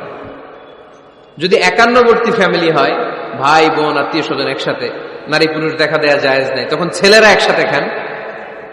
ছেলেদের পর্ব শেষ হলে মেয়েরা একসাথে খান। একসাথে খেলে খাবার শেয়ার করলে বরকত আছে না নাই? সামান্য একটু খাবার আপনি আপনার ছেলের পাতে তুলে দেন, আপনার ছেলে আপনার পাতে তুলে দিবে, বরকত বাড়ায় দিবে কে? একসাথে ইফতারি করবেন, আলাদা আলাদা ইফতারি করবেন না, একসাথে ইফতারি করলে বরকত দেয় কে? আল্লাহর হাবিব সাল্লাল্লাহু আলাইহি ওয়াসাল্লাম বললেন, কেউ যদি কাউকে ইফতারি করায় তাহলে রোজাদারের যত সওয়াব, যিনি ইফতারি করালো তারও তত সওয়াব। সাহাবারা বললেন, আমাদের তো এত সম্পদ নাই যে মানুষকে ইফতারি করাবো। আল্লাহর হাবিব সাল্লাল্লাহু আলাইহি ওয়াসাল্লাম বললেন, ওয়ালাউ বিতামরা, একটা খেজুর দিয়েও যদি করাও এই সওয়াব পাবা। ওয়ালাউ বিআযফা চিলাবান, এক ঢোক দুধ দিয়েও যদি করাও, ওয়ালাউ বিশারবাতিমা, এক ঢোক পানি দিয়েও যদি করাও এই সওয়াব পাবা। আপনি আপনার ভাই বোন একসাথে ইফতারি করতে বসেছেন, আপনার প্লেট থেকে একটা পেঁয়াজও আপনার ভাইয়ের প্লেটে দিবেন, ওই সওয়াব পাবেন। আপনার ভাই একটা খেজুর আপনার প্লেটে দিবে, ওই সওয়াব পাবে। সুবহানাল্লাহ কইবেন না? তাহলে ঘরে সুখ শান্তি ফিরে আনার 4 নম্বর ফর্মুলা, একসাথে খাবার খান। একসাথে খাবার খেলে হৃদ্যতা বাড়ে, সম্পর্ক বাড়ে। খাওয়ার শুরু করবেন বিসমিল্লাহির রহমানির রহিম দিয়ে। কি দিয়ে? কোন হাতে খাবেন? বা হাতে, তাই না? চিল্লায় বলেন, কোন হাতে? ডান হাতে। বিসমিল্লাহ বলে খাওয়া শুরু করবেন, ডান হাতে খাবেন। খাওয়া শেষে পড়বেন আলহামদুলিল্লাহ। খাওয়ার পরে কি পড়বেন? খবরদার রান্নার বদনাম করবেন না কখনো। রান্নার বদনাম করেন নাকি? এটা ঝাল হয়েছে, ওইটা মজা হয় নাই, এটা টক হয়েছে, এটা লবণ হয় নাই, এরকম আছে না নাই? লবণ হয় নাই, বউরের তালাক দিছে, এরকম আছে না নাই? আহা, রান্না একটু ভালো হয় নাই, ঝাল হয়ে গেছে বেশি, বউরে মাইশুর, এরকম ডাকাইতে আছে না নাই? মা আবা রাসূলুল্লাহ সাল্লাল্লাহু আলাইহি ওয়াসাল্লাম তুআমান ক্বাত্তু, আল্লাহর হাবিব সাল্লাল্লাহু আলাইহি ওয়াসাল্লাম কখনো কোন রান্নার বদনাম করতেন না। ইনিশতাহাহু আকালাহু, বুখারীর বর্ণনা। ভাল লাগলে খেতেন, ভাল লাগতেছে আরো খেতেন, আরো খেতেন। ওয়া ইন কারিহাহু তারাকা, ভালো না লাগলে রেখে দিতেন, ওর দিকে তাকাইতেন না। কিন্তু কখনো বলেন নাই লবণ হয় নাই। কখনো বলেন নাই ঝাল বেশি হয়েছে, কখনো বলেন নাই রান্নাটা মজা হয় নাই। সুবহানাল্লাহ পড়বেন না? কি রাসূল ছিলেন আমার। এজন্য রান্নার বদনাম করবেন না, একসাথে মিলেমিশে খান, বরকত বাড়ায় দিবে কে? চারটা গেল। 5 নাম্বার, ঘরে কোরআন তেলাওয়াত করুন। কি তেলাওয়াত? কোরআন তেলাওয়াত নাই, ঘরে তেলাওয়াত নাই, ফজরের উপরে তেলাওয়াত নাই, সব ঘুম আর ঘুম, আছে না নাই? তো রহমত বরকত ঢুকবে কেমনে? ঘরে কোরআন তেলাওয়াত করুন। হাজবেন্ড তার ওয়াইফকে কোরআন তেলাওয়াত শোনাবে, ওয়াইফ তার হাজবেন্ডকে শোনাবে, বাবা তার সন্তানকে শোনাবেন, সন্তান বাবাকে শোনাবেন। প্রতি মাসের জন্য একটা সূরাকে নির্ধারণ করুন যে আমরা সবাই মিলে এই মাসে এই সূরাটা মুখস্থ করব। পারা যাবে? আওয়াজ করে বলেন তো, সূরাতুদ দুহা এটা কি খুব বড় সূরা? কথা কয় না। সূরাতুদ দুহা কি বড় সূরা না ছোট সূরা? তো এক মাসে কি এই সূরাটা মুখস্থ করা যাবে না? কথা বলে। ওয়াত-তিনি ওয়াজ-যাইতুন ওয়া তুরি সিনিন, এটা কি বড় সূরা? এক মাসে পারা যাবে না? প্রতি মাসের জন্য একটা করে সূরা নির্ধারণ করুন। তাহলে 12 মাসে কয়টা সূরা? আওয়াজ করে বলতে হবে, 12টা সূরা। প্রতি মাসে একটা। আজকে তো 31st নাইট না? কয়টা বাজে? হ্যাঁ, আরো সময় বাকি। 12টা বাজতে বাজতে আরো দেরি অনেক। এখানে পটকা টটকা ফুজায় নাকি? বোমা টোমা কিছু নাই না? মাশাআল্লাহ, সুজানগরের লোক তো খুব আল্লাহওয়ালা দেখি। আল্লাহ কবুল করুক। তো যে নতুন বছরের জন্য প্ল্যান নেন, ঘরটারে কি করে সুখী সমৃদ্ধ বানাবেন। প্রতি মাসের জন্য কয়টা সূরা? 12 মাসে তাহলে কয় সূরা? 12 সূরা। প্রতি সপ্তাহে আপডেট নেবেন, খোঁজ খবর নেবেন, কয় আয়াত হইল তোমার। স্ত্রীর খোঁজ খবর নেবেন, সন্তানের খোঁজ খবর নেবেন, কয় আয়াত হলো। মাস শেষে সবাই সবার কাছ থেকে শুনবেন, ঘরের বরকত বাড়ায় দিবে কে? এরকম ফ্যামিলি আমাদের সবার হোক, আমরা চাই না? হ্যাঁ, স্ত্রী তার স্বামীকে কোরআন তেলাওয়াত করে শোনায়, স্বামী তার স্ত্রীকে কোরআন তেলাওয়াত করে শোনায়, বাবা তার সন্তানকে কোরআন তেলাওয়াত করে শোনায়, সন্তান তার বাবাকে কোরআন তেলাওয়াত করে শোনায়। আপনার ছেলে মেয়েরা যখন কোরআন পড়ে আওয়াজ করে পড়তে বলেন, যাতে ভুল হলে শুধরে দিতে পারেন। এবং প্রতি মাসে যে সূরাটা মুখস্থ করবেন, ওই সূরাটা তাদাব্বুরে কোরআন করতে হবে, অর্থ জানতে হবে। মাতৃভাষায় কোরআনের অর্থ জানার দরকার আছে না নাই? তাহলে ঘরে কোরআন তেলাওয়াত করবেন। আল্লাহ রাসূল সাল্লাল্লাহু আলাইহি ওয়াসাল্লাম আম্মা জান আয়েশা রাদিয়াল্লাহু তাআলা আনহার কোলের মধ্যে মাথা রেখে কোরআন তেলাওয়াত করতেন। সুবহানাল্লাহ নাই? বিয়ে করছেন কারা কারা দেখে হাত তোলেন। বিবাহিতদেরকে সুজানগরে কি বলেন আপনার আঞ্চলিক ভাষায়? বিবাহিত বিয়াতি, আর অবিবাহিত আবিয়াতি। বিয়াতিরা হাত তুলেন, বিয়াতিরা। আবিয়াতি বেশি আজকে, বিয়াতি কম। হাত নামান। স্ত্রীর কোলে মাথা রেখে কোরআন তেলাওয়াত করবেন, পারবেন না? কষ্ট হবে? স্ত্রীর কোলে মাথা রেখে কোরআন তেলাওয়াত করবেন, এটা সুন্নাহ। আল্লাহ রাসূল সাল্লাল্লাহু আলাইহি সাল্লাম আম্মা জান আয়েশা রাদিয়াল্লাহু তাআলা আনহার কোলে মাথা রেখে কোরআন তেলাওয়াত করতেন। আম্মা জান আয়েশা রাদিয়াল্লাহু তাআলা আনহা বলেন, কানা রাসূলুল্লাহ সাল্লাল্লাহু আলাইহি ওয়াসাল্লাম ইয়াকরাউল কুরআন ওয়া রা'সুহু ফি হাজরি ওয়া আনা হায়েদ। আমার মাসিক চলা অবস্থায়, মেনস্ট্রুয়েশনাল পিরিয়ড চলা অবস্থায় আমার কোলে মাথা রেখে বিশ্বনবী কোরআন তেলাওয়াত করেছেন, আর আমি শুনেছি। চিল্লায় পড়েন সুবহানাল্লাহ। ঘরে শান্তি নাই, কারণ কোরআন তেলাওয়াত নাই। তো কোরআনের তেলাওয়াতও নাই, শান্তিও নাই। আল্লাহর হাবিব সাল্লাল্লাহু আলাইহি ওয়াসাল্লাম বলেছেন, সহিহ মুসলিমের হাদিস, লা তাজআলু বুয়ুতাকুম মাকাবিরা, তোমরা তোমাদের ঘরটারে গোরস্থান বানিয়ে রেখো না। ফা ইন্না শাইতানা ইয়ানফিরু মিনাল বাইতিল্লাযী তুকরাউ ফীহি সূরাতুল বাকারা, কারণ শয়তান ওই ঘর থেকে দৌড়ে পালায় যেই ঘরে সূরাতুল বাকারা তেলাওয়াত করা হয়। সুবহানাল্লাহ পড়েন। এজন্য ঘর উদ্বোধনের সময় কোন সূরা পড়তে হয়? সূরা বাকারা। চিল্লায় পড়েন কোন সূরা? আওয়াজ করে পড়েন কোন সূরা? নতুন ঘর করছেন, নতুন দোকান করছেন, নতুন ফ্ল্যাট কিনেছেন, কোন সূরা পড়বেন? সূরাতুল বাকারা। শয়তান ওই ঘরে থাকে না। সহিহ মুসলিমের আরেকটা হাদিসে আল্লাহ রাসূল সাল্লাল্লাহু আলাইহি ওয়াসাল্লাম বলেছেন, ইকরাউ সূরাতাল বাকারা, তোমরা সূরা বাকারা তেলাওয়াত করো। ফা ইন্না আখযাহা বারাকা, যে সূরা বাকারা পড়ে আল্লাহ তাআলা ওই ঘরটায় বরকত দেয়। ওয়া তারকাহা হাসারা, আর যে সূরা বাকারা পড়ে না সে খালি আফসোস করে। ওয়ালা ইস্তাতিউহাল বাতালা, কোন জিন, কোন পেতনি, কোন ব্ল্যাক ম্যাজিক, কোন জাদু টুনা বান ওই ঘরের কোন সদস্যকে কোনো ক্ষতি করতে পারে না। আবার সূরা বাকারায় একটা আয়াত আছে, কোরআনের সর্বশ্রেষ্ঠ আয়াত। বলেন তো আয়াতটার নাম কি? আওয়াজ করে বলেন, কোন আয়াত? আল্লাহর হাবিব সাল্লাল্লাহু আলাইহি ওয়াসাল্লাম বললেন, মান ক্বারা আয়াতাল কুরসি দুবুরা কুল্লি সালাতিন মাকতুবা, প্রত্যেক ফরজ সালাতের পরে যে ব্যক্তি আয়াতুল কুরসি পড়বে তার জান্নাতে যাওয়ার ব্যাপারে আর কোনো বাধা থাকবে না। একটা মাত্র বাধা ছাড়া, সেটা হচ্ছে মরণ। লোকটা মরে না তাই জান্নাতে যায় না, মরলেই জান্নাতি। আওয়াজ করে পড়েন আল্লাহু আকবার। তাহলে সংসারে শান্তি আনার 5 নাম্বার পদ্ধতি হচ্ছে ঘরে কোরআন তেলাওয়াত করতে হবে। তাহলে ঘরে সুখ শান্তি আর সমৃদ্ধি আনার 5 নাম্বার ফর্মুলা হচ্ছে ঘরে কোরআনের তেলাওয়াত লাগবে। এখন কোরআনের তেলাওয়াত নাই, কোরআন আমরা শিখাতে চাই না, আছে না নাই?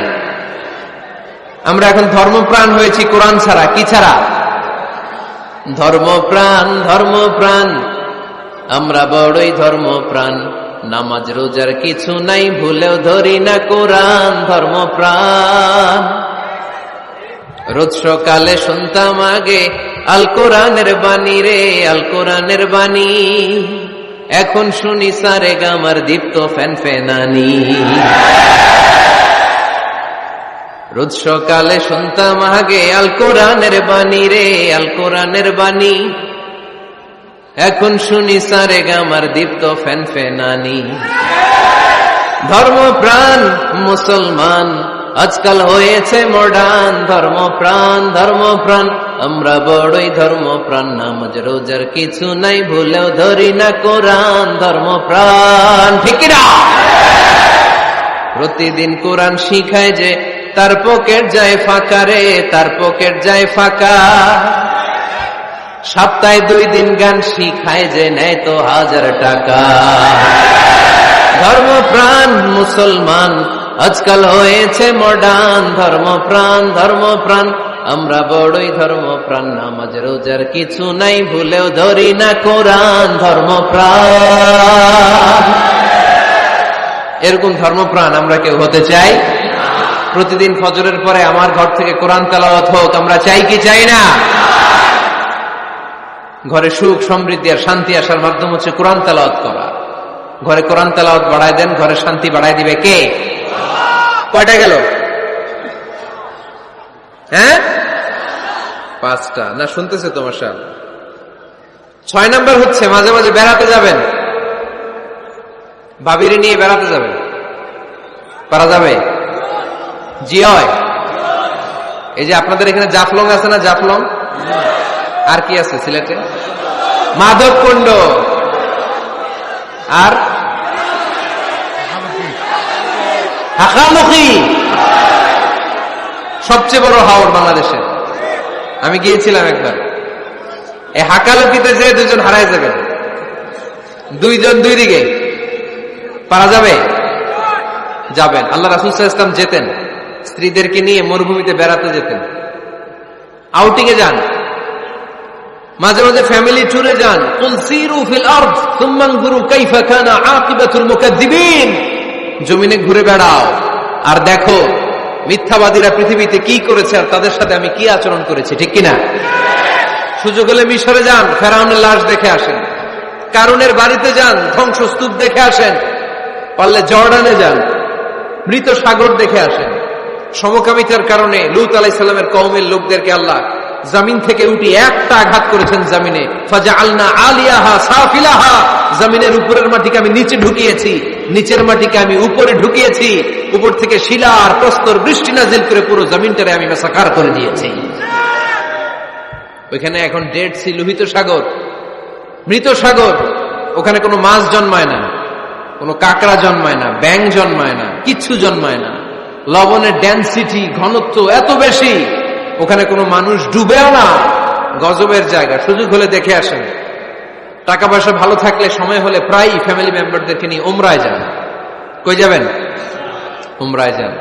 নবদম্পতি যারা বা রিসেন্টলি তোমরা যারা বিয়ে করতে যাচ্ছ, you are going to be a new couple, পারলে তোমাদের হানিমুনটা উমরায় সেরে ফেলো। পারা যাবে না? স্বামী স্ত্রী 2 জনে মিলে মক্কায় চলে যাও, আল্লাহর ইবাদত, আল্লাহর ঘরে সিজদা দিয়ে নতুন জীবনটাকে নতুন ভাবে শুরু করো। বরকত দিবে কে? তাহলে ঘরে বা ফ্যামিলিতে সুখ সমৃদ্ধি নিয়ে আসার 6 নাম্বার মাধ্যম হচ্ছে আউটিং এ যাওয়া, মাঝে মাঝে বেড়াতে যাওয়া। আল্লাহ রাসূল সাল্লাল্লাহু আলাইহি ওয়াসাল্লাম বেড়াতে যেতেন, সফরে স্ত্রীদেরকে নিয়ে যেতেন। সহিহ বুখারীর বর্ণনা, কানা রাসূলুল্লাহ সাল্লাল্লাহু আলাইহি ওয়াসাল্লাম ইযা আরাদা সাফারান আকরা বাইনা আজওয়াজিহি। আল্লাহ রাসূল সফর করলে কোন স্ত্রীকে নিয়ে যাবেন তিনি স্ত্রীদের নাম লিখে লটারি করতেন। সুবহানাল্লাহ নাই? কি করতেন? কোরআ, আরবিতে বলে কোরআ, বাংলায় বলে লটারি। এই লটারি জায়েজ, এই লটারি জায়েজ আছে। স্ত্রীদের নাম লিখে কোরআ করতেন, লটারি। যার নাম আসতো তাকে নিয়ে আল্লাহর হাবিব সাল্লাল্লাহু আলাইহি ওয়াসাল্লাম সফরে বেরিয়ে যেতেন। সফরে স্ত্রীদের সাথে দৌড়াদৌড়ি করতেন। সুবহানাল্লাহ বলবেন না? আম্মা জান আয়েশা রাদিয়াল্লাহু তাআলা আনহাকে আল্লাহর হাবিব সাল্লাল্লাহু আলাইহি ওয়াসাল্লাম এত ভালোবাসতেন, আল্লাহর হাবিব সাল্লাল্লাহু আলাইহি ওয়াসাল্লাম বলতেন, আয়েশা চলো দৌড়াদৌড়ি করি। ওই যে দেখা যায় খেজুর গাছ, চলো কে কার আগে যেতে পারে। দুইজন দৌড়ালেন। বিয়ের প্রথম দিকে আম্মা জান আয়েশা রাদিয়াল্লাহু তাআলা আনহা ফার্স্ট হয়ে গেলেন, কারণ তখন তিনি চিকন ছিলেন, এত মোটা ছিলেন না। আবার অনেক বছর পরে আরেক সফরে যখন আম্মা জান আয়েশা সফরে লটারিতে নাম আসলো, ওই সফরে আবার আল্লাহর হাবিব সাল্লাল্লাহু আলাইহি ওয়াসাল্লাম বললেন, আয়েশা চলো আজকেও দৌড়াদৌড়ি করি। দুইজন দৌড় দিলেন। এবার আম্মা জান আয়েশা রাদিয়াল্লাহু তাআলা আনহা জিততে পারলেন না, যেহেতু মোটা হয়ে গেছেন। আল্লাহ রাসূল সাল্লাল্লাহু আলাইহি ওয়াসাল্লাম দৌড়ে গাছ ধরে ফার্স্ট হয়ে গেলেন। সুবহানাল্লাহ পড়েন। আম্মা জান আয়েশা এবার রাগ করে বসে আছেন। আল্লাহর হাবিব সাল্লাল্লাহু আলাইহি ওয়াসাল্লাম বললেন, হাদিহি সাবকাতু বিতিলক, ওই যে কয়েক বছর আগে আয়েশা একদিন রাতে তুমি আমারে হারায় দিছিলা, আজকে তোমারে হারায় ওটার প্রতিশোধ তুলে নিলাম। সুবহানাল্লাহ পড়তে পারলেন না? কি ভালোবাসাবাসী ছিল, কি খুনসুটি ছিল, কি আদর সোহাগের সমৃদ্ধ সুখী শান্তির একটা সংসার ছিল বিশ্বনবী সাল্লাল্লাহু আলাইহি ওয়াসাল্লামের। তিনি স্ত্রীদের সাথে খোশ গল্প করতেন, বিনোদন করতেন, হাসি ঠাট্টা করতেন। তবে এই বিনোদন ছিল সুস্থ বিনোদন, এই রসিকতা ছিল সুস্থ রসিকতা, ঠিক কিনা? আমরা এটা করতে চাই না। অনেকের চেহারা, আমাদের চেহারার মধ্যে কোনো হাসি নাই, খালি রাগ আর রাগ, আছে না নাই? অনেকে দেখবেন 5 বছরও একবারও হাসে নাই। সুজানগরে আলহামদুলিল্লাহ এরকম নাই। সুজানগরের এই যে সবাই হাসতেছে, সবার মুখে হাসি। হাসবেন, মুচকি হাসবেন, মুচকি হাসি দেওয়া সুন্নাত। আর মুচকি হাসতে পয়সা লাগে না। পয়সা লাগে তা হাসেন না কেন? মুচকি হাসেন, হাসি দেওয়া সুন্নাত। তো তাহলে 6 নাম্বার যে পদ্ধতি আমরা পেলাম ঘরে সুখ শান্তি আনার, মাঝে মাঝে ফ্যামিলি মেম্বারদেরকে নিয়ে আমরা হাকালুকি হাওড়ে হারিয়ে যাব, আমরা মাধবকুণ্ড বেড়াতে যাব, আমরা জাফলং এ যাব, পারলে আমরা কক্সবাজার সমুদ্র সৈকতে যাব, যেমনটি আল্লাহর হাবিব সাল্লাল্লাহু আলাইহি ওয়াসাল্লাম স্ত্রীদেরকে নিয়ে বেড়াতে যেতেন। ইনশাআল্লাহ পড়েন। পারবেন তো? যাবেন তো সবাই? আচ্ছা। 7 নাম্বার পদ্ধতি সংসারে সুখ শান্তি ফিরে আনার, ফ্যামিলির গুরুত্বপূর্ণ বিষয়ে সিদ্ধান্ত নিতে পরামর্শ করবেন। ফ্যামিলি মিটিং কি করবেন? কি মিটিং? ফ্যামিলি মিটিং করবেন, পরামর্শ। এক্ষেত্রে স্ত্রী, সন্তান, ভাই, বোন, আব্বা আম্মা সবার পরামর্শ নেবেন। অনেকে আছে কারো কথা শোনে না, মনে যা চায় তাই করে, আছে না নাই? পরে আফসোস করে, পরে হাই হাই করে। কারণ যারা পরামর্শ করে এরা কোনোদিন হাই হাই করা লাগে না। চিল্লায় বলেন ঠিক কিনা? এজন্য আল্লাহ বললেন, ওয়াশাবিরহুম ফিল আমরি ফাইযা আযামতা ফাতাওয়াক্কাল আলাল্লাহ। গুরুত্বপূর্ণ বিষয়ে সিদ্ধান্ত নেবার আগে তোমরা পরামর্শ করে নাও। যখন তোমরা পরামর্শ করে সঠিক সিদ্ধান্তে উপনীত হয়ে যাবে, তখন তাওয়াক্কুল করবা একজনের উপর, তিনি কে? সিদ্ধান্ত যখন নিয়ে ফেলবেন আল্লাহর উপর তাওয়াক্কুল করবেন। এজন্য পরামর্শের কোনো বিকল্প নাই। পরামর্শ নেবেন, স্ত্রীদেরও পরামর্শ নেবেন। অনেকে বলে, আরে মেয়ে মানুষ কি পরামর্শ নেবে, আমি তো সব জানি। এরকম আছে না নাই? না। অনেক সময় নারীদের পরামর্শ কাজে লাগে। আমাদের বোনদের মাথায় ভালো ভালো বুদ্ধি আছে না নাই? বুদ্ধি আছে। আপনারা হুদাইবিয়ার সন্ধির নাম শুনেছেন? কত হিজরিতে? 6ষ্ঠ হিজরিতে 1400 সাহাবা আল্লাহ রাসূল সাল্লাল্লাহু আলাইহি ওয়াসাল্লামকে নিয়ে উমরা করার জন্য গেল, কিন্তু কাফেররা মক্কায় ঢুকতে দিবে না। তখন একটা সন্ধি হলো যে এই বছর আমরা ফিরে যাব। আল্লাহর হাবিব সাল্লাল্লাহু আলাইহি ওয়াসাল্লাম ওই সন্ধিতে রাজি হলেন। আংটির মধ্যে মুহাম্মদ রাসূলুল্লাহ সিল মারলেন, রাজি। কিন্তু সাহাবারা রাজি না। সাহাবারা বললেন, ইয়া রাসূলুল্লাহ, এত কষ্ট করে 1400 সাহাবা উমরা করার জন্য এসেছি, উমরা না করেই আমরা ফিরে যাব, আমরা যাব না। আল্লাহ হাবিব সাল্লাল্লাহু আলাইহি ওয়াসাল্লাম এদেরকে আদেশ করলেন, কুমু ওয়ানহারু, যেহেতু সন্ধি হয়েছে আমি সন্ধি ভঙ্গ করতে পারবো না, সন্ধির নিয়ম অনুযায়ী এবছর আমরা ফিরে যাব, আমরা উমরা করব না। আর যেহেতু আমরা পশু নিয়ে এসেছি, সবাই পশু জবাই করো, মাথার চুল হালাক করে হালাল হয়ে যাও। কিন্তু কেউ কথা শোনে না, কেউ কথা শোনে না। 1400 সাহাবা বসে আছে। আল্লাহ রাসূল সাল্লাল্লাহু আলাইহি ওয়াসাল্লাম ধমক দিয়ে আদেশ করলেন, কুমু ওয়ানহারু, দাঁড়াও, পশুগুলোকে জবাই করো, মাথার চুল ফেলে দিয়ে হালাল হয়ে যাও। কেউ কথা শোনে না। আবার বললেন, কুমু ওয়ানহারু, 1400 সাহাবা, কেউ শোনে না। আল্লাহর হাবিব সাল্লাল্লাহু আলাইহি ওয়াসাল্লাম এত বিব্রতকর পরিস্থিতিতে কখনো পড়েন নাই, কোনোদিন না। মনটা খারাপ করে আল্লাহ রাসূল সাল্লাল্লাহু আলাইহি ওয়াসাল্লাম তাঁবুর ভিতরে ঢুকে গেলেন।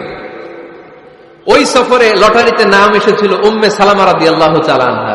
সুবহানাল্লাহ পড়বেন না? উম্মে সালামা রাদিয়াল্লাহু তাআলা আনহা আমাদের আম্মা জান, আল্লাহ রাসূল সাল্লাল্লাহু আলাইহি ওয়াসাল্লামের স্ত্রী। বিষ্ণু নবী সাল্লাল্লাহু আলাইহি ওয়াসাল্লামকে চিন্তিত আর বিমর্ষ দেখে জিজ্ঞেস করলেন, ইয়া রাসূলুল্লাহ, কি সমস্যা? আল্লাহর হাবিব সাল্লাল্লাহু আলাইহি ওয়াসাল্লাম পুরো ঘটনাটা খুলে বললেন। খুলে বলার পরে এবার উম্মে সালামা বললেন, ইয়া রাসূলুল্লাহ, আমার মাথায় এক বুদ্ধি আছে। আমার মাথায় কি আছে? এক বুদ্ধি আছে, আপনি চাইলে এটা আমল করতে পারেন। আল্লাহর হাবিব সাল্লাল্লাহু আলাইহি ওয়াসাল্লাম বললেন, কি বুদ্ধি আছে তোমার মাথায়, বলো। উম্মে সালামা রাদিয়াল্লাহু তাআলা আনহা বললেন, ইয়া রাসূলুল্লাহ সাল্লাল্লাহু আলাইহি ওয়াসাল্লাম, আপনি কারোর সাথে কথা বলবেন না, কাউকে আদেশ করবেন না, আপনি নিজে ঘর থেকে এখন বের হয়ে যাবেন, নিজেই আপনার উটটাকে আপনি নহর করে ফেলবেন, মানে জবাই করে ফেলবেন। এরপর আপনার চুল যে সাহাবা সব সময় কেটে দেয় তাকে আদেশ করবেন আপনার চুল ফেলে দেওয়ার জন্য, বাকিটা কি হয় নিজেই দেখবেন। সুবহানাল্লাহ পড়বেন না? উম্মে সালামা রাদিয়াল্লাহু তাআলা আনহার পরামর্শ অনুযায়ী আল্লাহর হাবিব সাল্লাল্লাহু আলাইহি ওয়াসাল্লাম তাবু থেকে বের হলেন, নিজ হাতে ছুরি দিয়ে উটকে নহর করলেন। উট জবাই করা যায় না। কুরবানির সময় ঈদুল আজহায় 10-12 জন মিলে গরুকে রশি দিয়ে বেঁধে মাটিতে শুইয়ে গলার মধ্যে আমরা যেভাবে জবাই করি, উটকে ওইভাবে জবাই করা যায় নাকি? আরব বিশ্বে আমাদের ভাইরা ছিল, তারা জানে উট জবাই হয় না, উটকে করতে হয় নহর। আল্লাহর হাবিব সাল্লাল্লাহু আলাইহি ওয়াসাল্লাম নিজে ছুরি নিয়ে উটের গলার মধ্যে এরকম খোঁচা মারলেন, ফিনকি দিয়ে ঝমঝম করে রক্ত বেরোতে শুরু করলো, নহর হয়ে গেল। সাহাবারা দৃশ্য দেখে অবাক। আল্লাহর হাবিব বললেন, আইনা হালিকি, আমার মাথার চুল হালাক করে দেয় ওই সাহাবী কই? আমার সেলুনম্যান কোথায়? আমার বারবার কোথায়? আল্লাহর হাবিবের কথা শুনে বিশ্বনবীর ওই সাহাবী এসে দাঁড়িয়ে গেল। আল্লাহর হাবিব বলল, আমার মাথার চুল তুমি ফেলে দাও। ওই সাহাবী বিশ্বনবীর মাথার চুল ফেলে দিল। এই দৃশ্য দেখে 1400 সাহাবী ধৈর্য ধারণ করতে পারল না, দাঁড়িয়ে থাকতে পারল না। এই দৃশ্য দেখা মাত্র 1400 সাহাবী সবাই দাঁড়িয়ে নিজেদের পশু জবাই করে সবাই নিজেদের মাথা হালাক করে হালাল হয়ে গেল। আওয়াজ করে পড়েন আল্লাহু আকবার। The problem solved. কার পরামর্শে? কার পরামর্শে? স্ত্রীর পরামর্শে। আল্লাহর হাবিব সাল্লাল্লাহু আলাইহি ওয়াসাল্লাম কারোর সাথে কথা না বলে বের হয়ে নহর করলেন, নিজের মাথার চুল ফেলে দিলেন। এই দৃশ্য যখন সাহাবারা দেখলো যে নবী এটা করেছে, আর বসে থাকা যায় না। 3 বার আদেশ করার পরেও আমরা অনেক আবেগ দেখিয়েছি, আর আবেগ নয়, আমার নবী যাই করেছে আমরা তাই করব। 1400 সাহাবা পশু জবাই করা শুরু করে দিল, মাথার চুল ফেলে দিয়ে হালাল হয়ে গেল। আওয়াজ করে পড়েন সুবহানাল্লাহ। তার মানে মাঝে মাঝে নারীদের পরামর্শেরও দরকার আছে না নাই? এজন্য একা একা সিদ্ধান্ত নেবেন না, নারীদের কাছ থেকেও পরামর্শ নেবেন। আল্লাহর হাবিব সাল্লাল্লাহু আলাইহি ওয়াসাল্লাম নারীদের পরামর্শ গুরুত্ব দিয়েছেন। মাঝে মাঝে জুনিয়রদের পরামর্শ নিতে হয়, ছোট্ট বাচ্চাদের পরামর্শ নিতে হয়।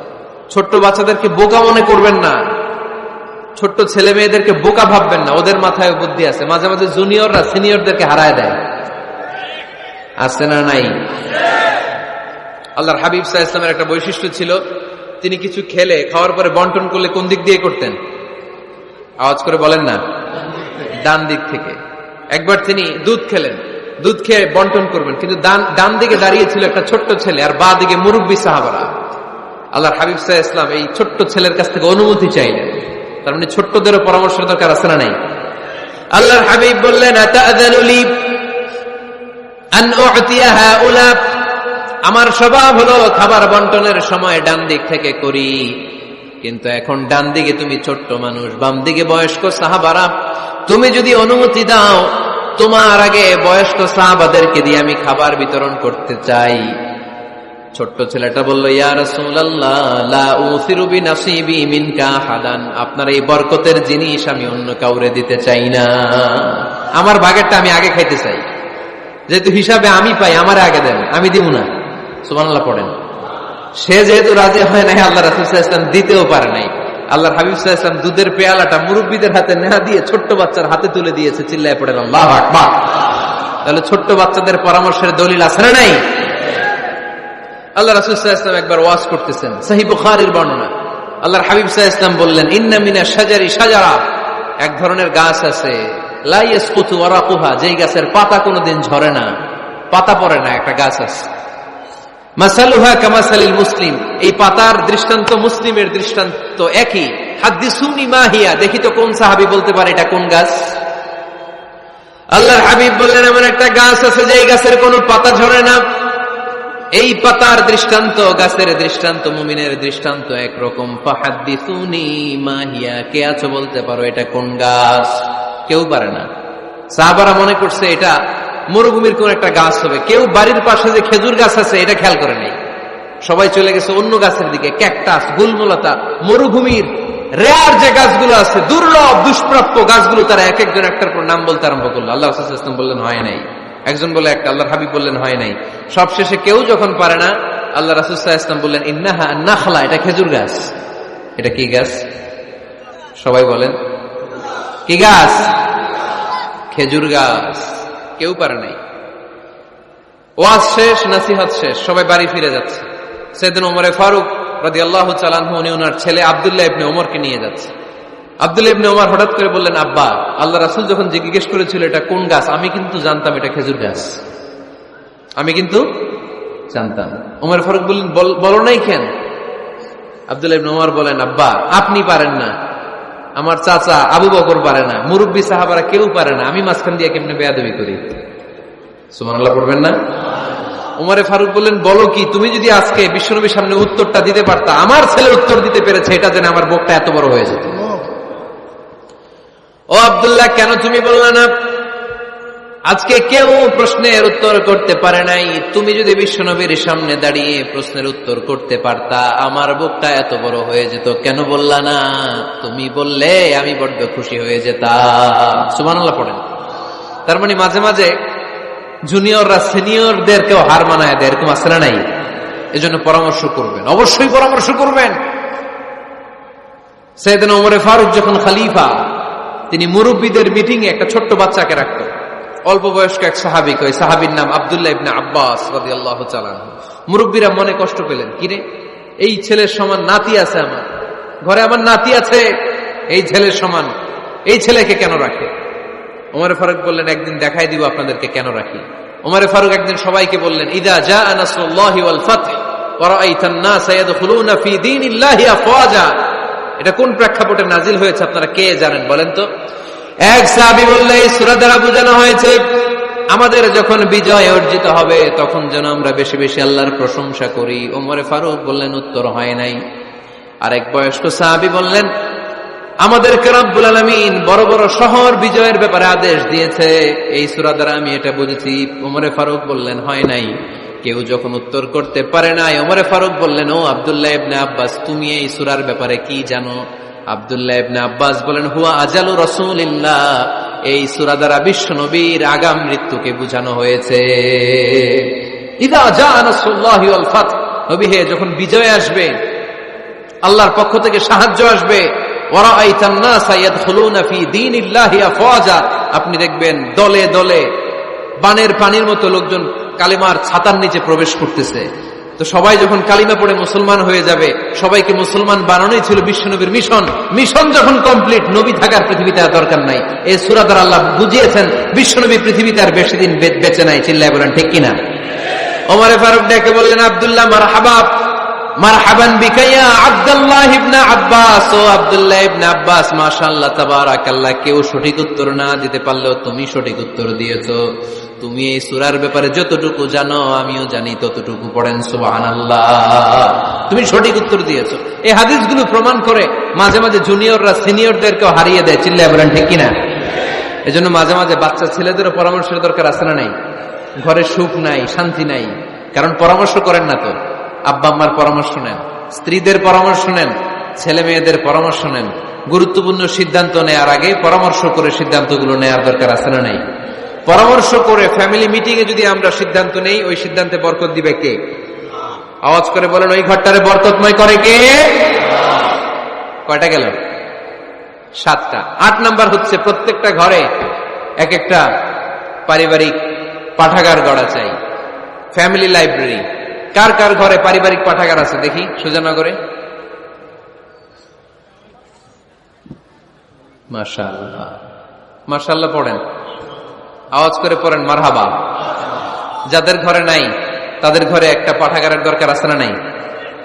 একটা শোকেস বানাবেন, ওখানে ইসলামী বইগুলো রাখবেন, ইসলামী সাহিত্যগুলো রাখবেন, তাফসিরগুলো রাখবেন, হাদিসের বইগুলো রাখবেন। একটা পারিবারিক পাঠাগারের দরকার আছে না নাই? কোরআনের প্রথম আয়াত হয়েছে পড়ো। কোরআনের প্রথম আয়াত কি? আল কোরআনের প্রথম বাণী পড়ো, আল হাদিসে নবীর কথা পড়ো। আল কোরআনের প্রথম বাণী পড়ো, আল হাদিসে নবীর কথা পড়ো।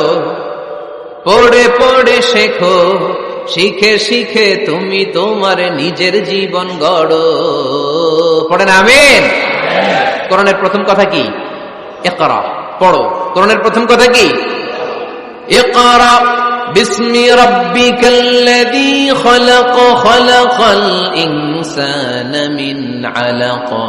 ইকরা ওয়া রাব্বুকাল আকরাম আল্লাযী আল্লামা বিল কলম আল্লামাল ইনসানা মা লাম ইয়ালাম। পড়েন সুবহানাল্লাহ।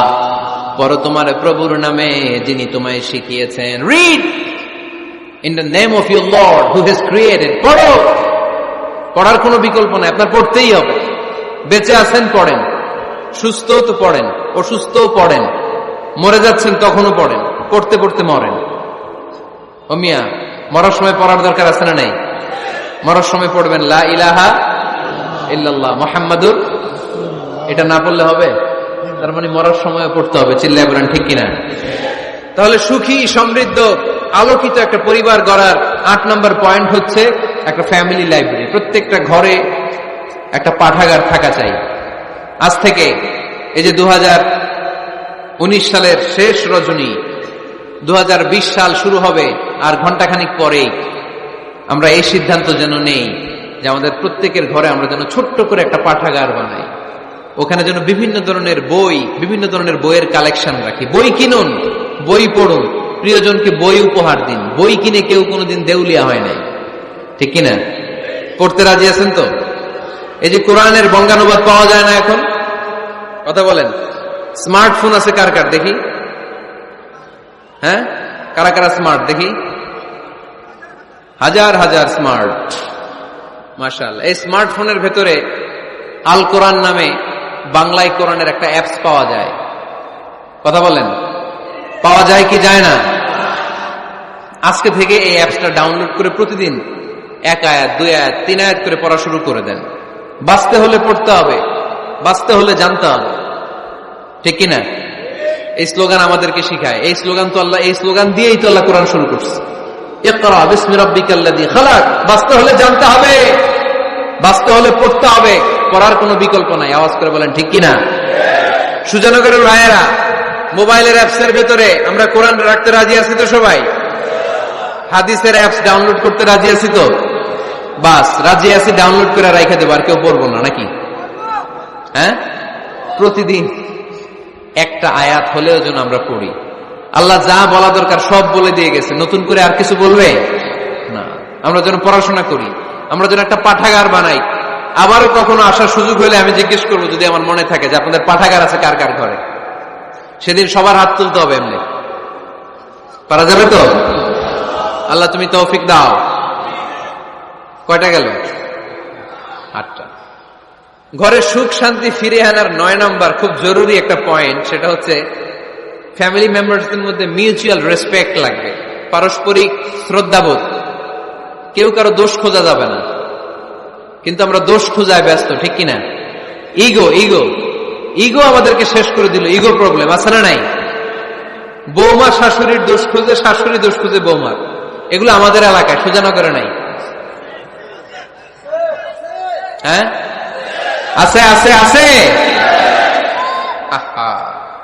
ফ্যামিলিটা জাহান্নামের টুকরা হয়ে গেছে। বউ শাশুড়ি দেখতে পারে না, শাশুড়ি বউ দেখতে পারে না। আছে না নাই? এর কারণটা কি শুনি বলেন। 3টা উত্তর নিব। এখান থেকে একজন বলেন যে বৌমা শাশুড়ির পিছনে লাগা থাকে আর শাশুড়ি বৌমার পিছনে লাগা থাকে। বৌমা শাশুড়ির ছায়া দেখতে পারে না, শাশুড়ি বৌমার ছায়া দেখতে পারে না। কারণটা কি? একজন এদিকে আওয়াজ করে। আত্মসম্মানের কারণে, তার মানে ইগো প্রবলেম। এদিকে একজন ইসলামের জ্ঞান নাই, মাশাআল্লাহ। আর এদিকে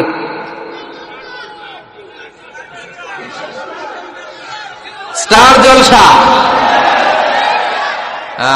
পাওয়া গেছে। স্টার জলসায় যা দেখায় ওইটাই ঘরে চলে না। স্টার জলসা হচ্ছে কেমন করে শাশুড়ির সাথে বউয়ের গিরিঙ্গি লাগানো যায়, এটার প্রশিক্ষণ, ঠিক কিনা? ভয়ঙ্কর। তাহলে এগুলো দেখা বাদ দিতে হবে। এগুলো যতক্ষণ ঘরে থাকবে হবে না, হবে না। রিমোট কন্ট্রোল কেড়ে নিবেন, কেড়ে নিয়ে মাইল লাগাই দিবে। একটা ক্ষুধার্ত বাঘ 1 মাস খায় নাই, তারপরে হরিণের মাংস পাইছে।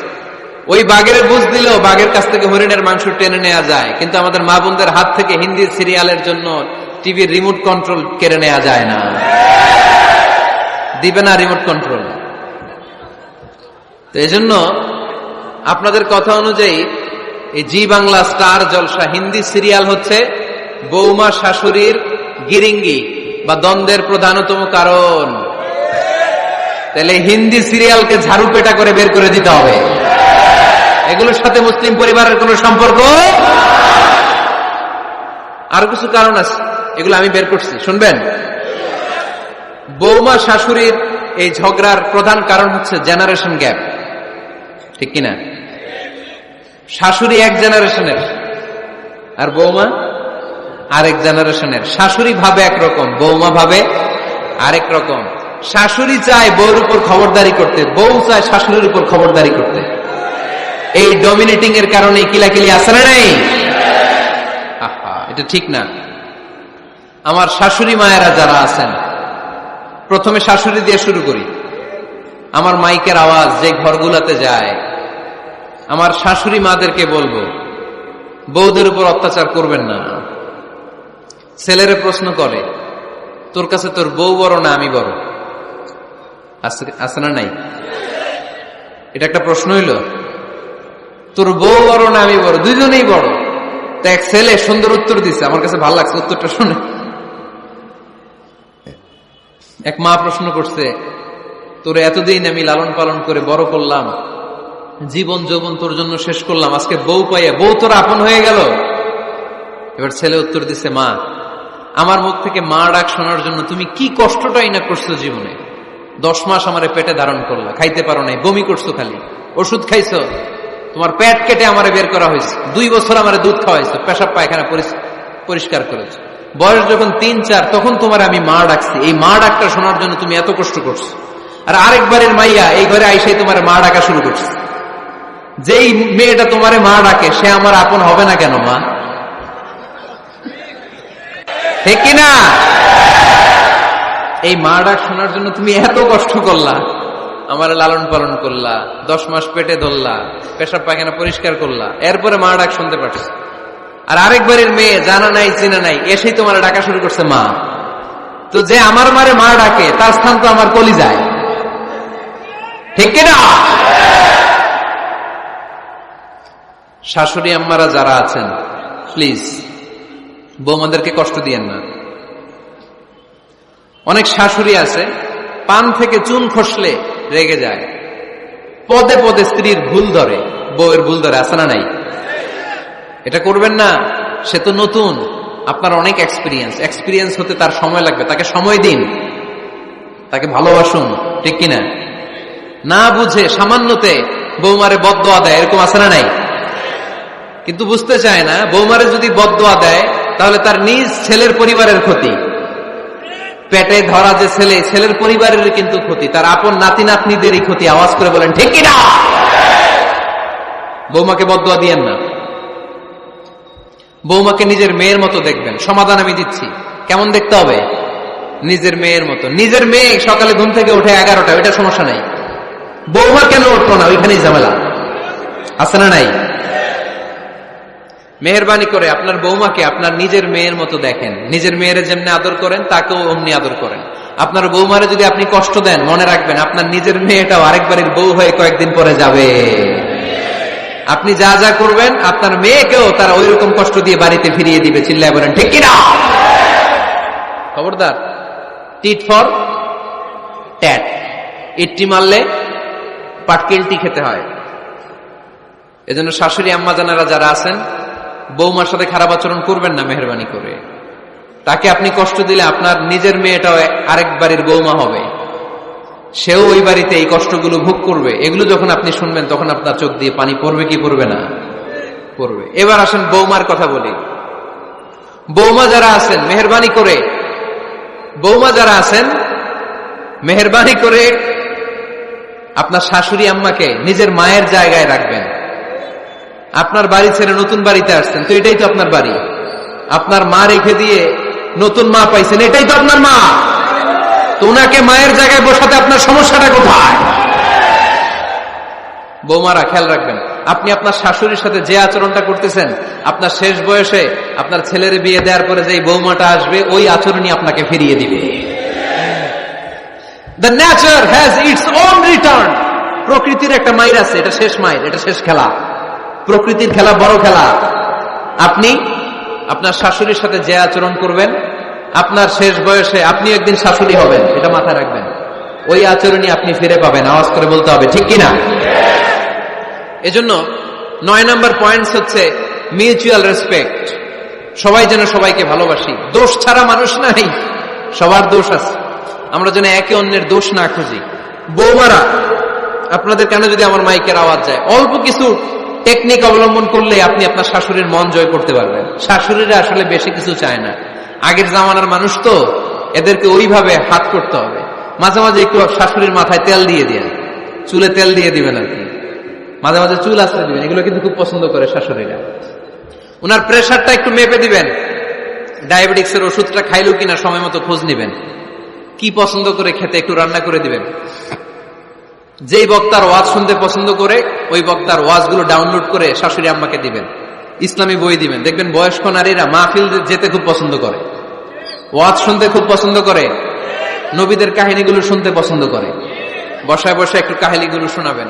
বাইরে বেরোলে জিজ্ঞেস করেন, আম্মা আপনার কিছু লাগবে কিনা। আর একটা টিপস আছে, চুল যখন আশ্রাবেন আর শাশুড়ির মাথা যখন তেল দিয়ে দিবেন, তখন অতীতের কথা জিজ্ঞেস করেন। দেখবেন অতীতের স্মৃতিতে হারিয়ে গিয়েছে আপনার শাশুড়ি। কি জিজ্ঞেস করবেন জানেন? জিজ্ঞেস করবেন, আম্মা জান, মুক্তিযুদ্ধের সময় আপনার বয়স কত ছিল? ওই সময় মুক্তিযুদ্ধের সময় আপনাদের এলাকায় কি কি হয়েছিল মা? আরেকটা প্রশ্ন করবেন, মা বিয়ের সময় আপনি কেমন ছিলেন?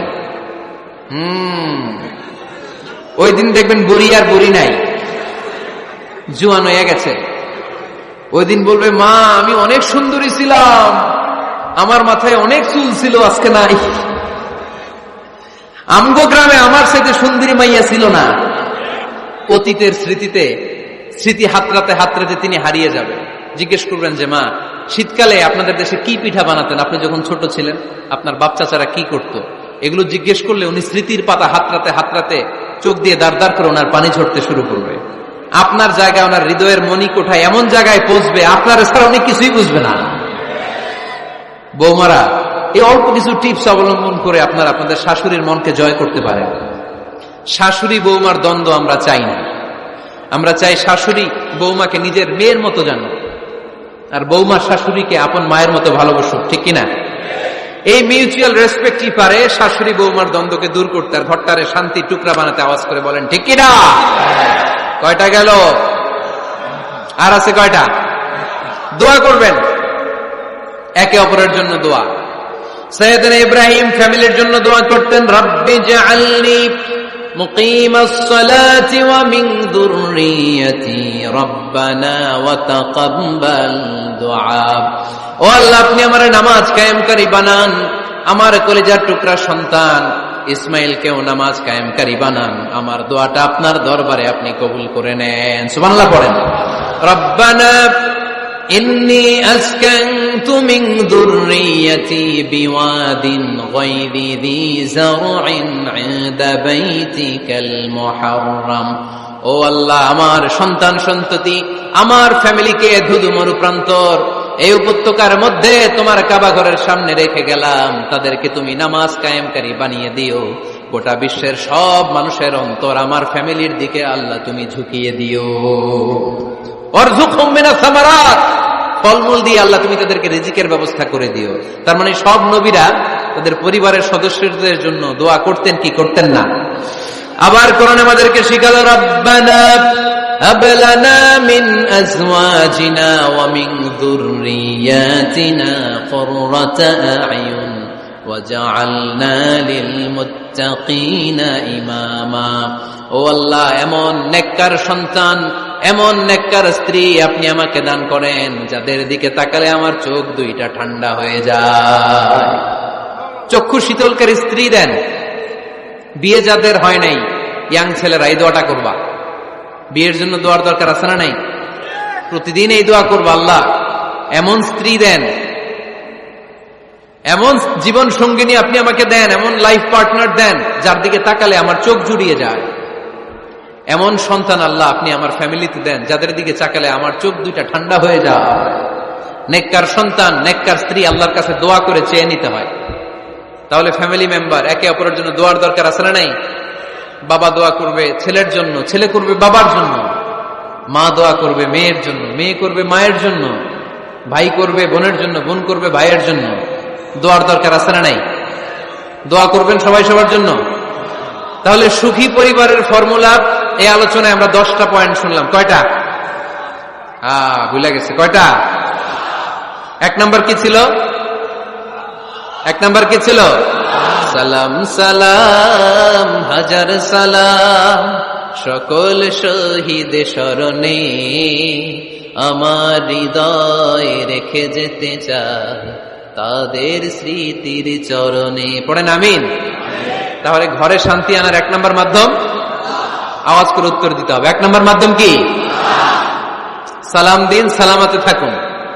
জান্নাতি আমেজ যদি ঘরের মধ্যে পেতে চান, সালাম দিন। সালাম মানে শান্তি। সালাম দেই না, এজন্য ঘরে শান্তিও নাই। 1 নম্বরে সালাম। 2 নম্বরে হচ্ছে মূর্তি টুর্তি ছবি এগুলো টাঙিয়ে রাখা যাবে। হিন্দি সিরিয়াল, উলঙ্গ দৃশ্য এগুলো দেখা যাবে। তাহলে ঘরে শান্তি দিবে কে? 3 নম্বর, ঘরে নামাজ পড়তে হবে মাঝে মাঝে। ফরজ নামাজ মসজিদে পড়ে ঘরে এসে সুন্নাহ নফলগুলো, অথবা তাহাজ্জুদের সময় জামাতে নামাজ। The family that prays together stays together. যে ফ্যামিলি একসাথে সালাত পড়ে ওই ফ্যামিলি ভাঙে না। ওই ফ্যামিলির পুরো সদস্যদের মধ্যে শান্তি সম্প্রীতি দিয়ে এই সমৃদ্ধি বাড়িয়ে দেয় কে? 4 নম্বর, একসাথে খাবার খাবেন। 5 নম্বর, একে অপরকে কোরআন তেলাওয়াত করে শোনাবেন। ফজরের পরটা যেন হয় কোরআনের সুমধুর ধ্বনি দিয়ে মুখরিত আমাদের ঘর। স্ত্রীর কোলে মাথা রেখে কোরআন তেলাওয়াত করবেন। মাসে একটা সূরা নির্ধারণ করে মুখস্থ এবং তাদাব্বুরে কোরআন বুঝবার চেষ্টা করবেন। 6 নম্বর, বেড়াতে যাবেন। জাফলং, কক্সবাজার, হাকালুকি, হাওরে যে হারিয়ে যাবেন সবাই। 7 নম্বরে, গুরুত্বপূর্ণ সিদ্ধান্ত নিতে ফ্যামিলি মিটিং করুন। সেক্ষেত্রে স্ত্রী, সন্তান সবার পরামর্শের মতামতের গুরুত্ব দিন। 8 নম্বরে, পারিবারিক পাঠাগার গড়ে তুলুন, পড়ার অভ্যেস গড়ে তুলুন, নতুন নতুন বই কিনুন, বই মেলায় যান। সুজানগরে, সিলেটে, মৌলভীবাজারে কোনো বই মেলা হয় কখনো? ওখানে যাবেন, বই কিনেন, বই পড়েন, প্রিয়জনকে বই উপহার দিন। 9 নম্বর, কেউ কারো দোষ খুঁজবেন না। একে অপরের দোষ না খুঁজে একে অপরকে ভালোবাসতে শিখুন। শাশুড়ি বৌমার যে দ্বন্দ্ব আর সংঘাত এগুলোর নিরসন হয়ে যাবে অচিরেই, ঠিক কিনা? 10 নম্বর পয়েন্ট হচ্ছে একে অপরের জন্য দোয়া করুন। সবাই সবার জন্য দোয়া করলে ঘরটারে সমৃদ্ধ করে দিবে কে? এজন্য আল্লাহ বললেন, ইয়া আইয়ুহাল্লাযীনা আমানু কু আনফুসাকুম ওয়া আহলিকুম নারা ওয়াকুদুহান নাসু ওয়াল হিজারা আলাইহা মালাইকাতুন গিলাদুন শিদাদুন লা ইয়াসুনাল্লাহা মা আমারহুম ওয়া ইয়াফআলুনা মা ইউমারুন। সুবহানাল্লাহ পড়েন। ওহে বিশ্বাসীরা, নিজেরাও জাহান্নামের আগুন থেকে বাঁচো, পরিবারকেও জাহান্নামের আগুন থেকে বাঁচাও। আল্লাহ আমাদের নিজেদেরকেও বাঁচাও, পরিবারকেও জাহান্নামের আগুন থেকে বাঁচাও, আমরা পড়ি আমিন। আমাদের ফ্যামিলির সবাই আমরা দুনিয়াতে যেমনি একসাথে, জান্নাতেও যেন একসাথে থাকতে পারে, আল্লাহ তুমি তৌফিক দান করো। সুবহানাকাল্লাহুম্মা বিহামদিকা আশহাদু আল্লা ইলাহা ইল্লা আনতা আস্তাগফিরুকা ওয়া আতুবু ইলাইক। উঠতেছেন কেন?